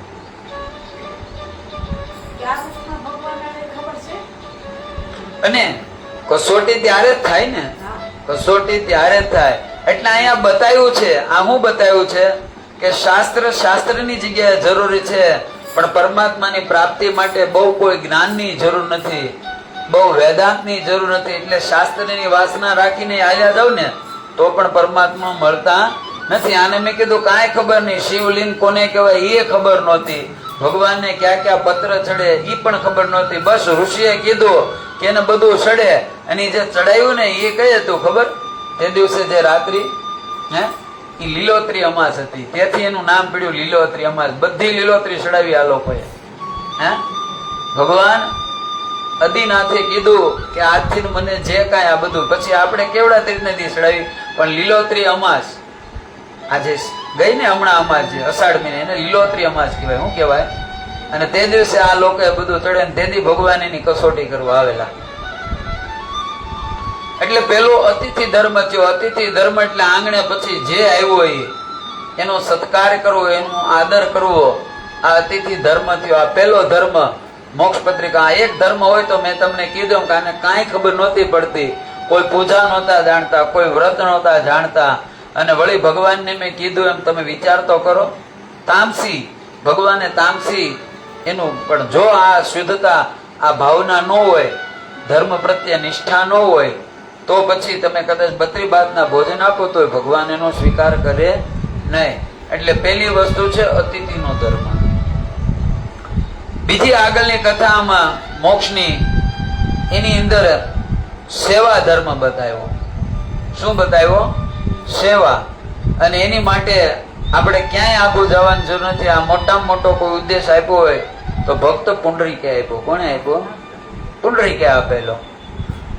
પુંડરીક જયારે ભગવાનની ભક્તિ કરે છે, ભગવાનની ભક્તિમાં એટલા બધા લીન છે, એટલું બધું ભગવાનની ભક્તિ કરી, એટલી બધી ભગવાનની ભક્તિ કરી, પણ એ ભક્તિની સાથે એનામાં સૌથી મોટું સમર્પણ ને સેવા હતી તો એના માતા પિતા નથી. કોની હતી? કે માતા પિતાની સેવા એની માટે પ્રધાન હતી. એને એટલું જ મનમાં ખબર હતી કે જેના લીધે હું ભક્તિ કરું છું, ભગવાનના આનંદમાં વિગ્રહમાં હું એક બનું છું. કેમ કે ભગવાનની સામા જયારે જાય, આ પુંડરીક નાના હતા ને એના મામા પૂજારી હતા, અને મંદિરે એમ કે ઠાકરજીને આ ભોગ ધરી આવવાનો, એટલે એ ધરે છે. શું કરે છે? અને જઈને એ તો નાની એવી ઉંમર એની ને કીધું કે હે ઠાકર તમે આ ભોગને આરોગો. અને જેવું કીધું અંદરથી એટલે ભગવાન આવીને ખાધું. આમનો દિવસો વીતવા લાગ્યા. એના મામા કે કે હા એ કે ભગવાન તો ખાય છે, પણ ઓલાને તેમ હોય ને કે આ ખાલી કે ખાય પોતે જ હતા. એટલે એટલી ભગવાનની સાથે નિષ્કામ આત્મીયતા, એની પાછળનું કારણ એની સેવા, એની ભક્તિ. એટલે ભગવાન પણ એની હામાં આવતા, મળતા હાથે. પણ હવે એના માતા પિતા બીમાર પડ્યા. શું પડ્યા? બીમાર પડ્યા. અને ઉભા થઈ ન કે એને સેવા ચાલુ કરી. 1 દી 2 દી 3 દી થયો, 4 દી 5 દી થયા એટલે ભગવાન અકળાણા મંદિરમાં. ક્યાં અકળાણા? ભગવાન મંદિરમાં અકળાણા. કે આવતો કેમ નથી, મળ્યા કેમ નથી? એટલે ભગવાન પોતે મળવા આવ્યા, પણ આ તો બાવણું બંધ કરીને માતા પિતાની સેવા કરે છે અને વારંવાર અવાજ કરે છે કે હે પુંડરીક બહાર આવ, કેમ તું આવતો નથી? હે પુંડરીક બહાર આવ. અને બહુ ઓલું છું ને એટલે બીજું તો કઈ નહીં, પણ આ ભગવાન અવાજ કરે ને એટલે એને ખીચ ચડી કે મારા માતા પિતા એક તો 4 દીથી દર્દના લીધે હુતા નહોતા ને આજે ઊંઘ આવે ના. ભગવાન અવાજ કરે એટલે કીધું હવે સાના મના બે એમ કરીને એક ઈંટનો ઘા કર્યો, કાની ઉપર ઉભા રહ્યો. હે અને આજે પણ ભગવાન પુંડરીકનાથ ઈંટ ઉપર ઉભા છે. અને જ્યાં સુધી ઓલા સેવા કરી ભગવાન આમનમ ત્યાં ઉભા રહ્યા. આ છે સેવા ધર્મ. શું છે? સેવા ધર્મ. અને સેવા કોની? કે માતા પિતાની. આજે મારા ને તમારા જીવનમાં જો જે કઈ દુઃખ હોય ને પાછળનું કારણ એ છે કે માતા પિતાની સેવા ભૂલી ગયા છે. અનેક આપણી શાસ્ત્રોની, આપણા વેદોની કથાઓ કે માતા પિતા જે કરે, આ ધર્મને જાણવા માટે માતા પિતા જે કરે, જો એનું પૂર્ણ સત્કારથી એને સ્વીકારે પુત્ર, તો એમાં એનું કલ્યાણ જ હોય. કોઈનું અકલ્યાણ ક્યારેય થયું નથી. ધ્રુવની માતાએ વેરમાં કીધું, છતાં પણ ધ્રુવની માતા જયારે કીધું એને સુરુચિએ કે મારા ઉદરે શ્રી હરિની ભક્તિ કર, ભગવાન મળ્યા તો પેલા કોને પગે લાગ્યા કે જો માં તે આ શબ્દ ન કીધા હોત તો હું પ્રેરિત ન થાય. એટલે કહેવાનો મતલબ એક જ છે કે સમર્પણની સેવા માતા પિતાની હોવી જોઈએ. આજ મેં તમને કીધું એમ કે બધા દંડવત કરતા હોય પણ ઘેરે મા બાપને પગે ન લાગે તો એની દંડવત કોઈ સ્વીકારે જ નહીં. એ બધો દંભ છે. શું છે? દંભ છે. પેલા એને પગે લાગો. એની કથા અનેક છે. મેં કીધું આ ગણપતિ જો વંદનીય છે તો એમાં મૂળમાં એના માતા પિતા છે. એ માત્ર ગણપતિ પૂરતી નથી વાત, એ મારા તમારા માટે છે. પછી નિયમ ધર્મ આપ્યો. હું બતાવ્યો? તમારા જીવનમાં નિયમ ધર્મ હોવો જોઈએ. શું હોવો જોઈએ? નિયમનું પાલન એ જીવનની અંદર મુક્તિ સુધીનું દાતા બની જાય. એની એક કથા છે. એક શેઠ હતા, એના જીવનની અંદર એને અનેક એવા કાર્ય કર્યા. એટલે કે એ રીતે વેપાર ને બધું કર્યું, એટલે અઢળક ધન ભેગું કર્યું. એમાં અનીતિ થઈ, ઘણું બધું ઓલું થયું અને શેઠ અબજોપતિ બની ગયા. પણ સાધુ સંતોનો સંગ થયો અને આ સંગના લીધે થોડુંક સત્સંગનો રંગ લાગ્યો. અને એ રંગ લાગ્યો એટલે કીધું, શેઠે ચાતુર્માસ કરીને સંતો ગયા એટલે મેં કીધું શેઠ મોટા, ઉતારો તો બધો ન્યા જ હોય, પૈસા ફૂલ રહ્યા.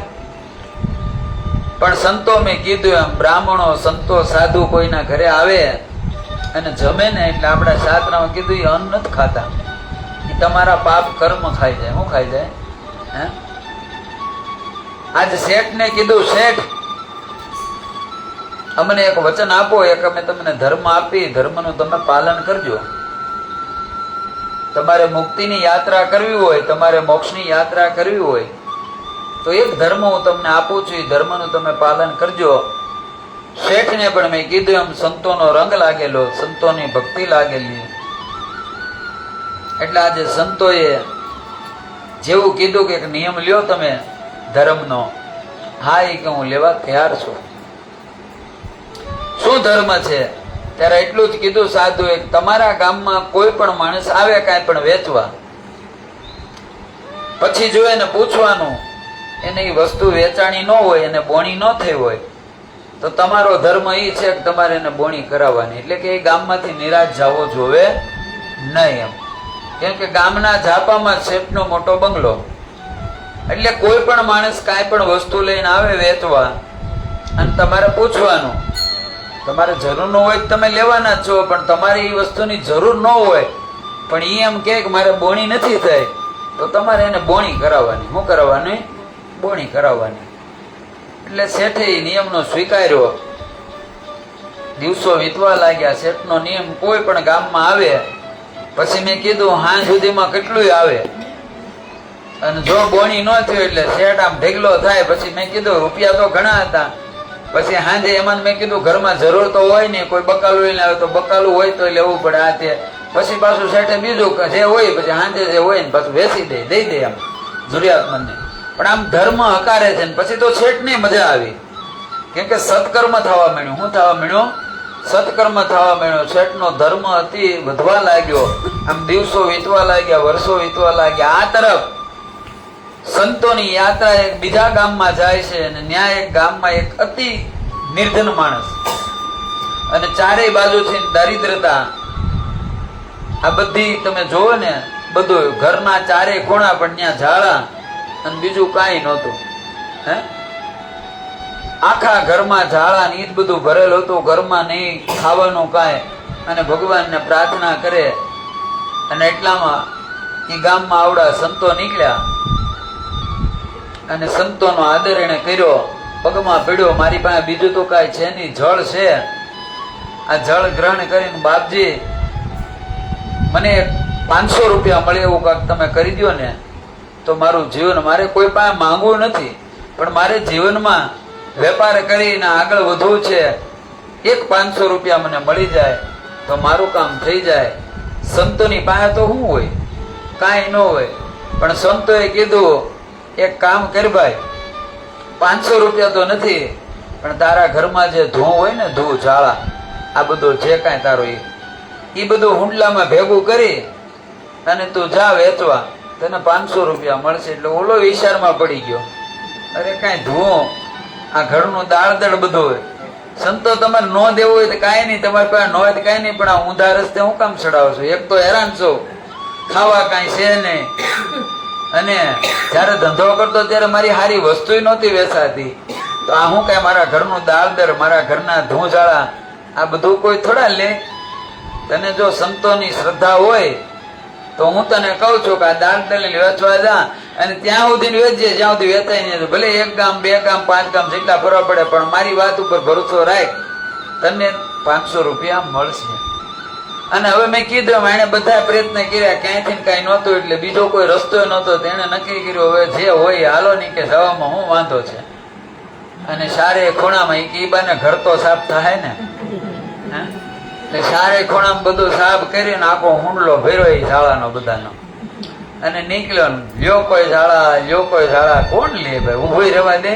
1 ગામ 2 ગામ 3 ગામ, 1 દી 2 દી 3 દી 4 દી, આમ એમ કરતા કરતા 15 દી ફર્યો, અને લગભગ 20 ગામડા ફરી ગયો. પણ કોઈ કાંઈ લે નહીં, કોઈ કાંઈ બોલાવે નહીં. પણ ભરોસો કરો સંતની વાતમાં, ને સંતમાં પણ એટલી સત્યતા હતી. સાચા સંત બોલે ને, ઘણી વાર અસત્ય બોલે ને, છતાં પણ આપણે એને ઇનકાર ન કરીએ. એનો આત્મા સુધીને પ્રભાવ પડે. શું પડે? હે, આત્મા સુધીને પડે. અને એ બોલે એવી જગ્યાએ જ્યાં કાંઈક આત્માનું તત્વ જાગૃતિ જાણે ને, ત્યાં. એમને સંતો બોલે નહીં, તમે પૂછો તોય ન કે. હે, અને ઘણી વાર કાંઈ પૂછો નહીં ને સામેથી કાંઈક સંકેત આપી દે આપણને. હે, આપણે જીવનમાં આવા ઘણા અનુભવ કરેલા. અને એમાં 21મું ગામ, અને દેવયોગી ગામ કયું હતું?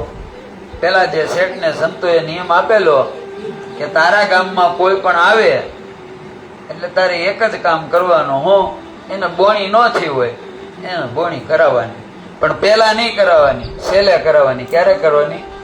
ગામના પાદરમાં જ ઘર એમ, પણ પેલા નીકળે ત્યારે નહીં કાંઈ બોલવાનું. વળતા નીકળે એટલે પાણી પાવાનું, પછી પૂછવાનું હું છું ભાઈ, કાંઈ વેસાણું? ઓલો એમ કે આ વેસાણું, તો સીતારામ ને એમ કે કાંઈ નથી વેસાણું, તારે લઈ લેવાનું. ને શેઠનો વર્ષોથી ધર્મ હાલે, વચન આપેલું, અને એના ગામમાં પ્રવેશ કર્યો ને સવારનો ઓલો આખા ગામમાં ફેર્યો ને બપોરના 12 વાગ્યા. પણ કોણ લે ગામમાં?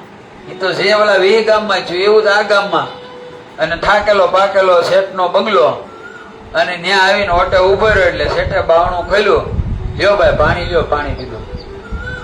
શું છે ભાઈ? કે આ દારદર છે. કે કોઈ લીધું? ક્યાંથી લે? કે 15 દિવસથી ફરું છું, 20 ગામ ફેરવા, 21નું ગામ છે, કોણ લે? કોઈ લેતું નથી. પણ મને એક સાધુએ કીધું છે કે આ લે, આનું તારે શું જોવે? 500 રૂપિયા જોવે, તો 500 રૂપિયા મળે ને તો મારી દુકાન, જે કાંઈ મારો ધંધો વયો ગયો એ મને પાછું મળી જાય અને મારું જીવન પાછું હાલવા મળે. એટલે શેઠે કીધું એક કામ કર્યા, હુંડલો લઈને ખૂણામાં મૂકી દે, આલે 500 રૂપિયા. શેઠે પોતાના ધર્મનું પાલન કર્યું અને એટલામાં તો શેઠાણીને ખબર પડી એટલે ધૂધવા થયા. અરે પણ કાંઈ આવું કાંઈ ગાંડ પણ હોય હવે? હે, આ તમે બધું બકાલો ને આન તેન બધાનું બધું લઈ લ્યો, ન્યા સુધી તો સમજાણો કે એ પાછા તમે હાજે કોકને વેચી દેતા, કોકના પેટમાં જતું, કોકને કામ લાગતું. પણ આ તો કોકનો દાલદર તમે ઘરમાં, આ તો કોઈને પૈસા દે તો નાખવાય ન જાય.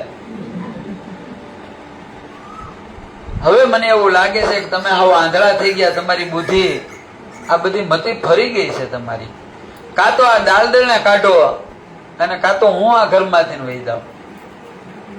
આ દાલદર તમે કાઢો. ત્યારે શેઠે એટલું કીધું, માફ કરજો દેવી, આ દાળદળને તો હું નહીં કાઢું, આ મારો ધર્મ છે. મેં સંતોને ભરોસો આપ્યો કે હું આ ધર્મનું પાલન કરીશ. મેં મારું ધર્મ છે, તમારી માટે એ દાળદળ છે, તમારી માટે ઝાડા છે, મારી માટે મારો ધર્મ છે.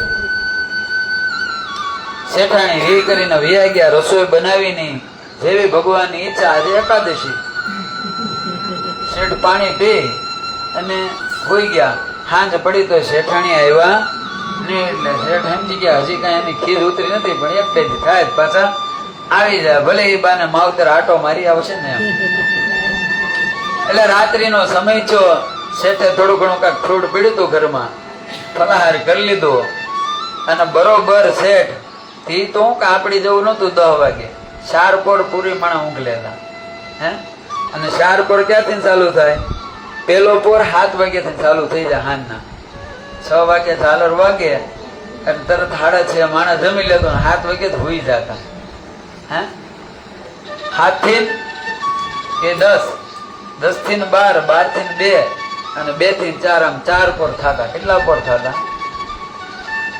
એટલે શેઠ 7 વાગે હોઈ ગયા અને જેવા હોઈ ગયા અને બરોબર 1 પોર પૂરો થયો એટલે શેઠની આંખ ઉગડી.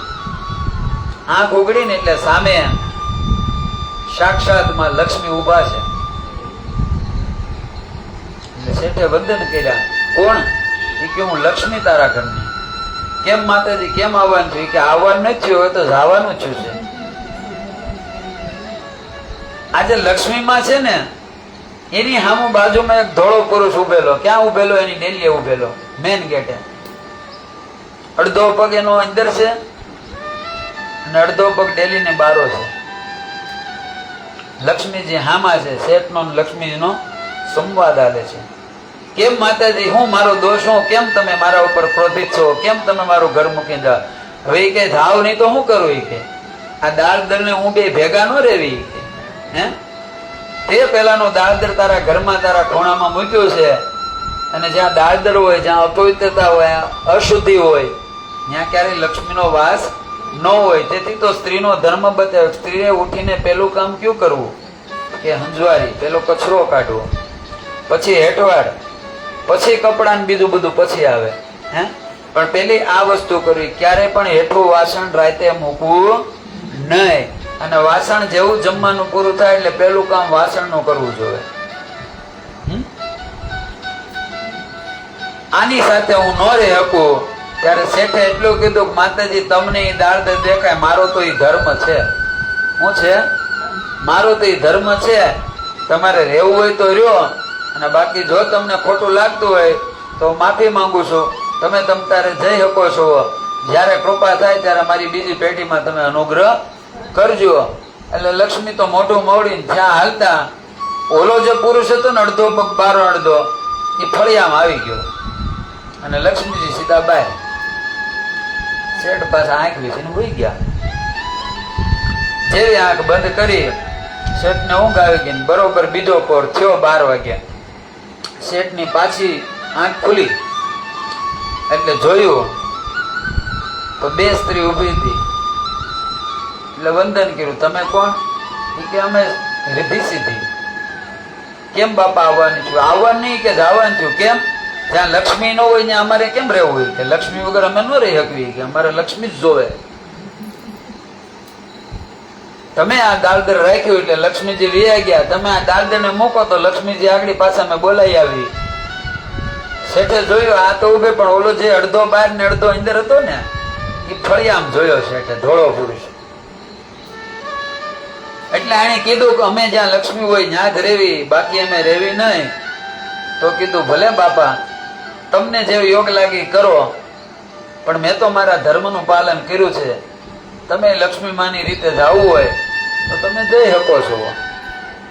એટલે આ બે બાર નીકળ્યા, પણ ઓલો બે પુરુષ હતો ને એ સીધો ઘરમાં આવી ગયો.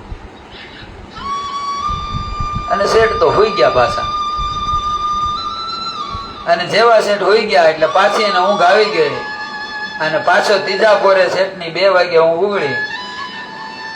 એટલે જોયું બે પુરુષ હતા. કે કોણ? કે અમે તારા યશ ને કીર્તિ, તારું માન તારું સન્માન ઈ છે અમે. કેમ કેમ હું કે હવે જ્યાં કે રીતિ સિદ્ધિ ન હોય, જ્યાં લક્ષ્મી ન હોય, ત્યાં યશ ને કીર્તિ થોડા રહી શકવી અમે. અમારે જવું છે. શેઠે નજર કરી, પેલો પુરુષ મેં કીધું એમ ઘરમાં આવી ગયો, સફેદ કપડા વાળો. અને શેઠે કીધું ભલે બાપા, તમારી માટે જે કાંઈ લાગતું હોય, મારી માટે તો એ મારો ધર્મ છે, એ દાલદર છે નહીં. તમારે જવું હોય તો તમે છૂટા, તમતારે તમે જઈ શકો. એટલે યશ ને કીર્તિ બાર નીકળી ગયા. શેઠ વળી હોઈ ગયા. અને આ સમયે શેઠ 4 વાગે વળી આંખ ખુલી. એટલે જે પેલો પુરુષ હતો ને એ શેઠના પલંગમાં આવીને બેસી ગયો. તમે કોણ? કે હું તારો ધર્મ. તમે તો જયારે લક્ષ્મીજી હતા ત્યારે મારો અડધો પગ મારા ઘરમાં હતો ને અડધો બહાર હતો. એ કે મને હતું કે આગળી ખબર જ હતી કે લક્ષ્મીને જ તો આવકાર દેવાનો. કે લક્ષ્મી જવા માટે તૈયાર થાય એટલે મને ભરોસો હતો કે આગળ તું મને બારો કાઢી નાખી અને લક્ષ્મીને બોલાવી લે. પણ તે મારો ત્યાગ ન કર્યો અને લક્ષ્મીનો ત્યાગ કર્યો. એટલે હું પાછો તારા ફળિયામાં આવ્યો. તો પણ મને એમ હતું કે વાંધો નહીં, લક્ષ્મી તો ઠીક, પણ માણા રિદ્ધિ સિદ્ધિનો તો હાસવે જ ને, એની વગર તો ઘર હાલે નહીં ને. પણ તે એનોય ત્યાગ કર્યો અને મને હાસ્યો એટલે હું તારા રૂમમાં આવ્યો. પણ છેલ્લે મને એમ હતું કીર્તિમાં તો ભલભલા પડી જાય. બધું એવું છે, પણ કીર્તિને આબરૂ થાય ને એ તો કોઈથી સહન થાય નહીં. પણ તે એનો ત્યાગ કર્યો એટલે હવે તો મને પાકું થઈ ગયું કે તું બધાને મૂકે, મને નહીં મૂકે એમ. એટલે એને વંદન કર્યા અને એની સેવા કરવા લાગ્યા. એટલે ઓલાને એમ હતું કે આગળ બધું વ્યૂ થાય, આગળ બધું વ્યૂ થાય, ધર્મ વ્યૂ થાય. પણ શેઠ તો સેવા કરીને હોઈ ગયા. અને જેવી સવારે આંખ ખોલીને ત્યાં તો એક બાજુ લક્ષ્મીજી બેઠા, એક બાજુ રિદ્ધિ સિદ્ધિ બેઠા, ને એક બાજુ યશ ને કીર્તિ બેઠા. લે કેમ તમે ધર્મ હોય ને ત્યાં આ બધાને બોલાવ ન પડે ને ઢાળાઈને આવવું પડે. આ સાચો ધર્મ, આ ધર્મની નિષ્ઠા. એટલે જીવનમાં એક સંતનો દીધેલો ધર્મને રાખો. આ મોક્ષ પત્રિકાનો બીજો સાર બતાવ્યો. ધર્મ એને કહેવાય જેને ધારણ કરો. ધર્મ તે રક્ષતી ધર્મ. તમે ધર્મની રક્ષા કરો તો ધર્મ તમારી રક્ષા કરશે. પાંડવોએ ધર્મની રક્ષા કરી તો ભગવાન ધર્મ પુરુષ છે. ભગવાનને અસત્ય કરવું પડ્યું તો એ કર્યું, પણ કોની માટે કર્યું? ધર્મ માટે કર્યું.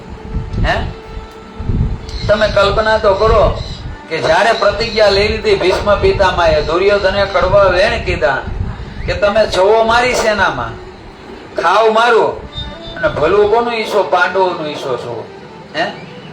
આજ એટલા દી થઈ ગયા છતાં હજી તમે કઈ કરતા નથી. તમે લડો મારી ભેગા પણ તમે હિત પાંડવનું ઈચ્છો છો. આવા કડવા વેણ કીધા ને એની નિષ્ઠા ઉપર પ્રહાર કર્યો. ત્યારે ભીષ્મે પ્રતિજ્ઞા લઈ લીધી. હું લઈ લીધી કે કાલે હું પાંડવને આ ધરતી ઉપર નહીં રહેવા દઉં. અને તું એક કામ કરજે, તારી પત્નીને મોકલજે, મારા આશીર્વાદ લઈ જાય. 12 વાગે હું જયારે ધ્યાનમાં બેઠો ત્યારે ભાનુમતીને મોકલજે. હું એને અખંડ સૌભાગ્યના આશીર્વાદ આપી દઉં, તને અધર કરી દઉં, તું એને મોકલજે.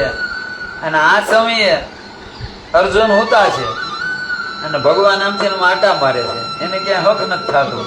એટલે ભીષ્મની પ્રતિજ્ઞા, કોઈ જેવી તેવી પ્રતિજ્ઞા તો નહીં. અને ભગવાન તો અંતર્યામી હતા, એને ખબર હતી. એટલે આણે કીધું દુર્યોધને ભાનુમતીને, તું જાયજે પગે લાગી આવજે એમ. રાતે જાય છે. એટલે આ તો મેં કીધું એમ પત્ની તો કોની હોય? વિચાર તો બેન હડકા દો ને. હવે કે એમાં હું રાતના 12 વાગે જાવું, સવારે જઈ આવે. હા, કેમ કે બુદ્ધિ અને બુદ્ધિમાં હંમેશા અહંકાર હોય. શું હોય? બુદ્ધિમાં અહંકાર હોય. એટલે તો આ ભાગવતની કથામાં ધૂંધલીને સંતે શું કીધું કે તારી પત્નીને ફળ ખવડાવી દેજે. હે, પણ આપણે કરવી હું? ધૂંધલી એટલે બુદ્ધિ. આ કથા મોક્ષ પત્રિકા જે કામ આવ્યું આપણે ખવડાવવાનું છે. આપણે ખવડાવતા નથી ને હાથમાં દેવી. હે, અને હાથમાં દીધું એટલે એને વિચાર કર્યો આ ખાવ તો પછી મારે જેમ તેમ રહેવું એમ રહેવાય નહીં. અને વાતે સાચી ને ધર્મને ઉતારો જીવનમાં. તો મેં કીધું જેમ તેમ ન રહેવાય નહીં. ધર્મ ડગલે ને પગલે આપણને નડે, આડો આવે. આ કે હું હવારે જાય ને આ તરફ ભગવાનને ઊંઘ નથી આવતી. અર્જુનને જગાડેલા તને ખબર નથી? તને ઊંઘ કેમ આવે છે? ભીષ્મની પ્રતિજ્ઞા તને યાદ નથી? તો આમ શેનથી શાંતિથી હોતો હતો, કેમ તને ઊંઘ કેમ આવે? ત્યારે એટલું કીધું તમને નથી આવતી ને એટલે. જેની ચિંતા તમે કરતા હોય પછી મારે એની ચિંતા કરો. મેં તો તમને મારા સારથી બનાવી લીધા છે, પછી તો તમને મેં મારા જીવનનો રથ હોપી દીધો. પછી હવે મારે આમાં હું ઉપાધિ કરીને? વાતે અર્જુનની આચી ને. હે, આપણે હોપી છે તો પછી ઉપાધિ ચાલુ. એક ભાઈ હાલ્યો જતો તો માથે બહુ વજન હતો ને એક ગાડા વાળો નીકળ્યો બાજુમાંથી. એટલે મોટી ગાડી જોઈ ગયો ને એને એમ થયું કે વટે માર્ગું છે બિચારો, આ બહુ વજન માથે છે. તેને કીધું ભાઈ ગાડામાં બેહી જાની. એટલે ગાડામાં પેલો બેહી ગયો અને ઓલો ગાડું હાંકવા માંડ્યો. એટલે થોડુંક ગાડું આવ્યું ને પછી ઓલાની નજર ગયા. જોયું તો ઓલો બેહી તો ગયો પણ ગાડી તો માથે જ હતી. એટલે ઓલાએ કીધું એટલે ભલામણા આ ગાડામાં બેહી ગયો છો, હવે ગાડીને તો ખોટી શું કામ? હવે એ કે કાંઈ મીઠા ઝાડના મૂળિયા થોડા ખોદાય એમ? તમે મને બેહાડ્યો તો હું બેઠો, પછી કે મારે આ ગાડી થોડી આમાં મૂકી દેવાય? કમસે કમ એટલો વજન તો ઓછો ગાડામાં આવે. ત્યારે ઓલાએ કીધું મૂર્ખ, આ તું આખો બેઠો તો ગાડી તારી માથે છે. આ આપણું આવું છે. હે, ખોટી અભિમાનની ગાડી માથેથી મુકતા નથી. બધું ભગવાનમાં જ છે. એટલે અર્જુને બધું હોપી દીધું. ત્યારે ભગવાન દ્રૌપદીને લઈને આવે અને કીધું કે તું ત્યાં બોલતી નહીં. અને ભગવાન પોતે પણ નારીનું રૂપ લે. શું લે? હે, અને ભીષ્મ પિતામાં તો ધ્યાનમાં બેઠા છે. અને જેવા બેઠા હતા એટલે આવીને પગે અડી કીધું તું બોલતી નહીં. અને આમને પગે લાગી એટલે ભીષ્મને ખબર પડી કે મેં કીધું તું ને ભાનુમતીને. એટલે ભાનુમતી આવી ગઈ. એટલે ભીષ્મે એટલું કીધું સદા સુહાગન. હે, પછી બોલી તો પછી કાલની પ્રતિજ્ઞાનું શું છે? એટલે અવાજ સાંભળી ગયા. લે દ્રૌપદી તું? હા પિતાજી હું. તમે મને સદા સુહાગન નો આશીર્વાદ આપ્યો ને આમ તમે પ્રતિજ્ઞા કરી છે કે કાલ 5 પાંડવને હું રહેવા નહીં દઉં આ ધરતી ઉપર. કેમ કે ભીષ્મ પ્રતિજ્ઞા હું કામ પાલન થાય? ભગવાનને હું કામ આ કરવું પડ્યું? કે ભીષ્મ પાસે ઈચ્છા મૃત્યુ હતી. એની વગર, એની ઈચ્છા વગર કાળ એને મારી શકે ને. ઈચ્છા મૃત્યુનું વરદાન હતું. એટલે ભીષ્મ પ્રતિજ્ઞા કરે એટલે ભીષ્મ તો મરે નહીં. અને ભીષ્મ ધારે તો 5 પાંડવને મારી શકે. અને ભીષ્મ ત્યારે કીધું કે તને અહીંયા કોણ લાવ્યું? એટલે કે મારી બેનપણી લાવી. એ કોણ છે તારી બેનપણી? મારે એને જોઈ છે. હે, અને તઈ ભગવાન આવે છે અને દર્શન આપે ને ભગવાન કહે છે માંગો માંગો. ત્યારે ભીષ્મ એટલું જ કે મારા અંત સમયે તમે મને જેમ અહીંયા દર્શન દીધા ને એમ અંતકાળે દર્શન દેવા આવજો. પછી રસ્તો બતાવ્યો કે પાંડવની સેનામાં એક શિખંડી છે, એ બીજું કોઈ નહોતું, પેલી અંબા હતી. હે, અને સ્ત્રી હામી આવે એટલે મારો ક્ષત્રિય ધર્મ મને આડો આવે ને હું હથિયાર મૂકી દઉં તો એ અર્જુનને કહેજો મને બાણ મારે. બાકી ક્ષત્રિયનો ધર્મ છે, જોર હોય ત્યાં સુધી એનાથી લડવું પડે. હે, એ કે ક્ષત્રિય હતા, એ કઈ થોડો કાંઈ ખોટું ખોટું લડાય એમ. પણ એ બધાને મારતા, પાંડવને નહોતા મારતા. ને કાલે એને પાંડવને મારવા જ પડે. જો હથિયાર ઉપાડે તો પછી કોઈ પાંડવ જીવતો ન રહે. એટલે ભગવાને એવી રચના કરી કે પેલો વેલો અર્જુનને જ આમાં લઈ ગયા ને ભેગો શકવા આવડાને શિખંડીને રાખ્યો. હે, અને હજી તો ભીષ્મ પિતામાં પેલું જ બાણ ઉપાડવા જાય કે હામો શિખંડી આવી ગયો એટલે એને ધનુષ મૂકી દીધું. પછી ભગવાને કીધું કે હવે અર્જુન વાટ જોમાનું મેણ મારવા. આ સમર્પણ, આ સેવા, આ સત્કર્મ, આ ધર્મ, આ શેઠ પાસે બધા આવીને ઉભા રહ્યા. ધર્મ હોય ને ત્યાં બધાને બોલાવવા ન પડે, બધાને આવવું પડે. એટલે જીવનમાં એક ધર્મ રાખો. પછી આની અંદર આગળની કથા છે, એ પણ આપણી લૌકિક કથા છે, આપણે બધાએ સાંભળેલી કથા છે. કોની કથા છે? કે પછી એક બીજો ધર્મ છે. કયો ધર્મ છે? કે બીજા ધર્મની અંદર સંતના વાતમાં વિશ્વાસ રાખો. હું રાખો? ગુરુની વાતમાં વિશ્વાસ રાખો. એનું ઉદાહરણ દેતા શબરીબાઈનું આખ્યાન છે. કોનું છે? શબરીનું. કે આ શબરીના જયારે લગ્ન થતા હતા, રાત્રિના સમયે એમને કુદરતી કાર્ય કરવા માટે વાડામાં આવે